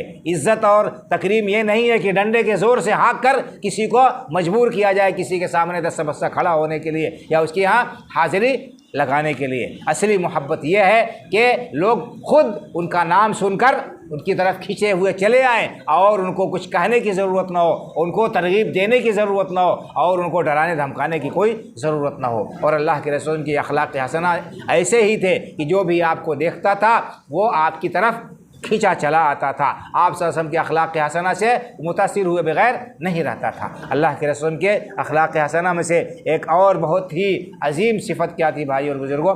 آپ صبر سے کام لیتے تھے۔ آپ نے صبر کیا، بے انتہا صبر کیا، اپنے آپ کو گالی دینے والوں کے خلاف کوئی کام نہیں کیا۔ اسی طرح سے آپ صلی اللہ علیہ وسلم کو کتنا دکھ پہنچایا گیا، کتنی تکلیفیں پہنچائی گئی، کتنی اذیتیں دی گئی، ان تمام پر آپ نے صبر کیا، کیونکہ اللہ رب العالمین نے آپ کو یہی حکم دیا وَاصْبِرْ كَمَا صَبَرَ أُولُو الْعَزْمِ مِنَ الرُّسُلِ۔ اے نبی صلی اللہ علیہ وسلم آپ اسی طرح صبر کیجئے جس طرح سے آپ سے پہلے انبیاء کرام علیہ السلام نے صبر کا دامن تھامے رکھا، صبر کا دامن تھامے رکھا۔ تو یہ صبر بڑی عظیم شے ہے بھائی اور بزرگوں، اس دنیا میں کامیابی حاصل کرنے کے لیے، ترقی حاصل کرنے کے لیے اور اللہ رب العالمین کے ہاں کامیابی حاصل کرنے کے لیے بھی یہ بہت ہی اہم اور بنیادی شے ہے کہ انسان دین پر جمع رہے اور دین کے راستے میں اس کو جو تکلیفیں، جو پریشانیاں، جو مصیبتیں آئیں، ان تکلیفوں، ان پریشانیوں، ان مصیبتوں کو خندہ پیشانی سے جھیلے اور برداشت کرے اور اللہ رب العالمین سے ان پر اجر و ثواب کی امید رکھے۔ اللہ رب العالمین نے فرمایا فاصبر صبرا جمیلا، آپ بہترین طریقے سے صبر اختیار کیجیے۔ اور اللہ رب العالمین نے کامیاب ہونے والے مومنوں کے یہ نشانی بتائی ہے، قسم کھا کر سورہ یاسر پڑھیے، ان میں ایک صفت کیا ہے صبر کی بھی ہے۔ اللہ نے فرمایا بسم اللہ الرحمن الرحیم والعصر ان الانسان لفی خسر الا الذین آمنوا وعملوا الصالحات وتواصوا بالحق وتواصوا بالصبر۔ تو تواصی بالحق اور تواصی بالصبر یہ ضروری ہے، اور یہ قرآن کی تعلیم ہے، یہ اللہ کے رسول صلی اللہ علیہ وسلم کا طریقہ تھا۔ اور یہاں پر ایک چیز کی اور بھی وضاحت کر دینا چاہتا ہوں بھائی اور بزرگوں، کہ صبر ہم عام طور پر یہ سمجھتے ہیں کہ انسان کو کوئی مصیبت لاحق ہوتی ہے اسی پر جو ہے صبر کرے اور اسی پر جزا فضا نہ کرے، یہ صبر ہے۔ یہی کل صبر نہیں ہے، بلکہ علماء نے صبر کی 3 قسمیں کی ہیں، کہ صبر کی 3 قسمیں ہیں یا 3 جو ہے اس چیزوں پر صبر ہونا چاہیے۔ ایک اللہ کی اطاعت اور فرما برداری پر صبر، انسان کو اللہ کے احکام پر عمل پیرا ہونا بڑا گراں گزرتا ہے، اپنے کاروبار کی مصروفیت کو چھوڑ کر، گراہکوں کو چھوڑ کر جو ہے مسجد چلے آنا، نماز ادا کرنا وقت پر بہت گراں انسان کے لیے۔ محنت سے خون پسینے کی کمائی کو غریبوں کو اور غیر متعلقین کو دینا کوئی آسان کام نہیں ہے۔ سب کچھ رہتے ہوئے بھی گھر میں ہر قسم کی آسائش اور آرام کا سامان، کھانے پینے کی تمام چیزیں موجود رہنے کے باوجود 1 مہینے تک صبر کرنا، کھانے پینے سے رکے رہنا اللہ کے حکم کے لیے یہ معمولی بات نہیں ہے۔ تو اللہ کی اطاعت اور فرما برداری پر اپنے آپ کو روکنا یہ صبر ہے، اور اسی طرح سے اللہ کی نافرمانی سے اپنے آپ کو روکے رکھنا یہ بھی صبر ہے۔ یہ انسان کا نفس بلاتا ہے، اس کو شہوت اور خواہش ہوتی ہے برائیوں کی، اور برائیوں کے اندر جو کشش ہوتی ہے اسے اپنی طرف کھینچتی ہے، لیکن انسان ان سے باز آ جاتا ہے، ان سے رکا رہتا ہے کہ اللہ نے اس سے روک دیا ہے، ہم اس کے قریب نہیں جائیں گے۔ یہ بھی صبر ہے، الصبر عن معاصی اللہ، اللہ کے نافرمانیوں سے بچے رہنا۔ اور تیسرے ہے الصبر علی اقدار اللہ، کہ اللہ رب العالمین نے اگر زندگی میں کوئی غم کا موقع آ گیا، اللہ کی طرف سے فیصلہ تھا، کوئی تکلیف پہنچی، کسی کا انتقال ہو گیا، کوئی جدا ہو گیا اپنا پیارا، یا مال اور دولت کم ہو گئی، اسباب کم ہو گئے، تجارت میں نقصان ہو گیا، اور کوئی پریشانی لاحق ہو گئی، بیماری لاحق ہو گئی، مصیبت پر صبر کرنا یہ بھی صبر کی ایک تیسری قسم ہے۔ تو اللہ کے رسول صلی اللہ علیہ وسلم نے صبر کی اعلیٰ ترین مثال قائم کی، ہمیں چاہیے کہ ہم اس صبر کو بھی اپنی زندگی میں لازم پکڑے۔ یہ ہمارے لیے کیا ہے، بہترین زاد راہ ہے، اور زندگی میں دشواریاں جو آتی ہیں ان پر جب صبر کریں گے تو زندگی خوشگوار ہوگی۔ اللہ رب العالمین کا فیصلہ سمجھ کر ہم اسے قبول کریں گے تو ہمارے لیے زندگی کی بہت ساری دشواریاں کم ہو جائیں گی، اور ہم جو غموں کے بوجھ تلے جو دبے رہتے ہیں یہ بوجھ ہلکا ہو جائے گا۔ تو اللہ کے رسول کی یہ صفات جمیلہ اور جلیلہ تھیں کہ آپ سچائی اور امانت داری کے ساتھ متصف تھے۔ آپ صلی اللہ علیہ وسلم کے اندر جو ہے صلہ رحمی پائی جاتی تھی، عزیز و اقارب کا بہت زیادہ آپ خیال رکھتے تھے، بلکہ غیروں کا بھی، جو اجنبی ہیں ان کا بھی خیال رکھتے تھے، اور حق کی مدد کے لیے آپ ڈٹے رہتے تھے، حق ہی کی تبلیغ کے لیے آپ نے اپنی ساری زندگی لگا دی اور ہر قسم کی تکلیفیں جھیلی، تو ہمارے لیے اللہ کے رسول کی سیرت میں اور آپ کی اس عملی زندگی میں ہمارے لیے اسوہ اور نمونہ ہے۔ ضرورت یہ ہے کہ ہم اللہ کے رسول کی سیرت کو واقعی پڑھیں، سمجھیں اور ان پہلوؤں کو اپنی زندگی میں جگہ دیں، تاکہ ہماری دنیا کی زندگی بھی خوشگوار ہو سکے اور آخرت میں بھی ہم اللہ رب العالمین کی رضامندی کے مستحق بن سکے۔ اللہ رب العالمین سے دعا ہے کہ اللہ تعالی ہمیں رسول اللہ صلی اللہ علیہ وسلم سے سچی محبت کرنے والا اور آپ صلی اللہ علیہ وسلم کے سنتوں پر مر مٹنے والا اور اسی کے لیے اپنے آپ کو فدا کر دینے والا بنائے۔ اللہ رب العالمین اسلام پر زندہ رکھے، ایمان پر ہمارا خاتمہ ہو اور آخرت میں اللہ رب العالمین رسول اللہ صلی اللہ علیہ وسلم کی شفاعت نصیب فرمائے، آپ کے دست مبارک سے کوثر کا جام ہمیں عطا کرے، ہم سب کا ٹھکانہ جنت الفردوس میں بنائے، آمین۔ وآخر دعوانا ان الحمد للہ رب العالمین وصلی اللہ علی نبینا محمد وعلی آلہ وصحبہ اجمعین، والسلام علیکم ورحمۃ اللہ وبرکاتہ۔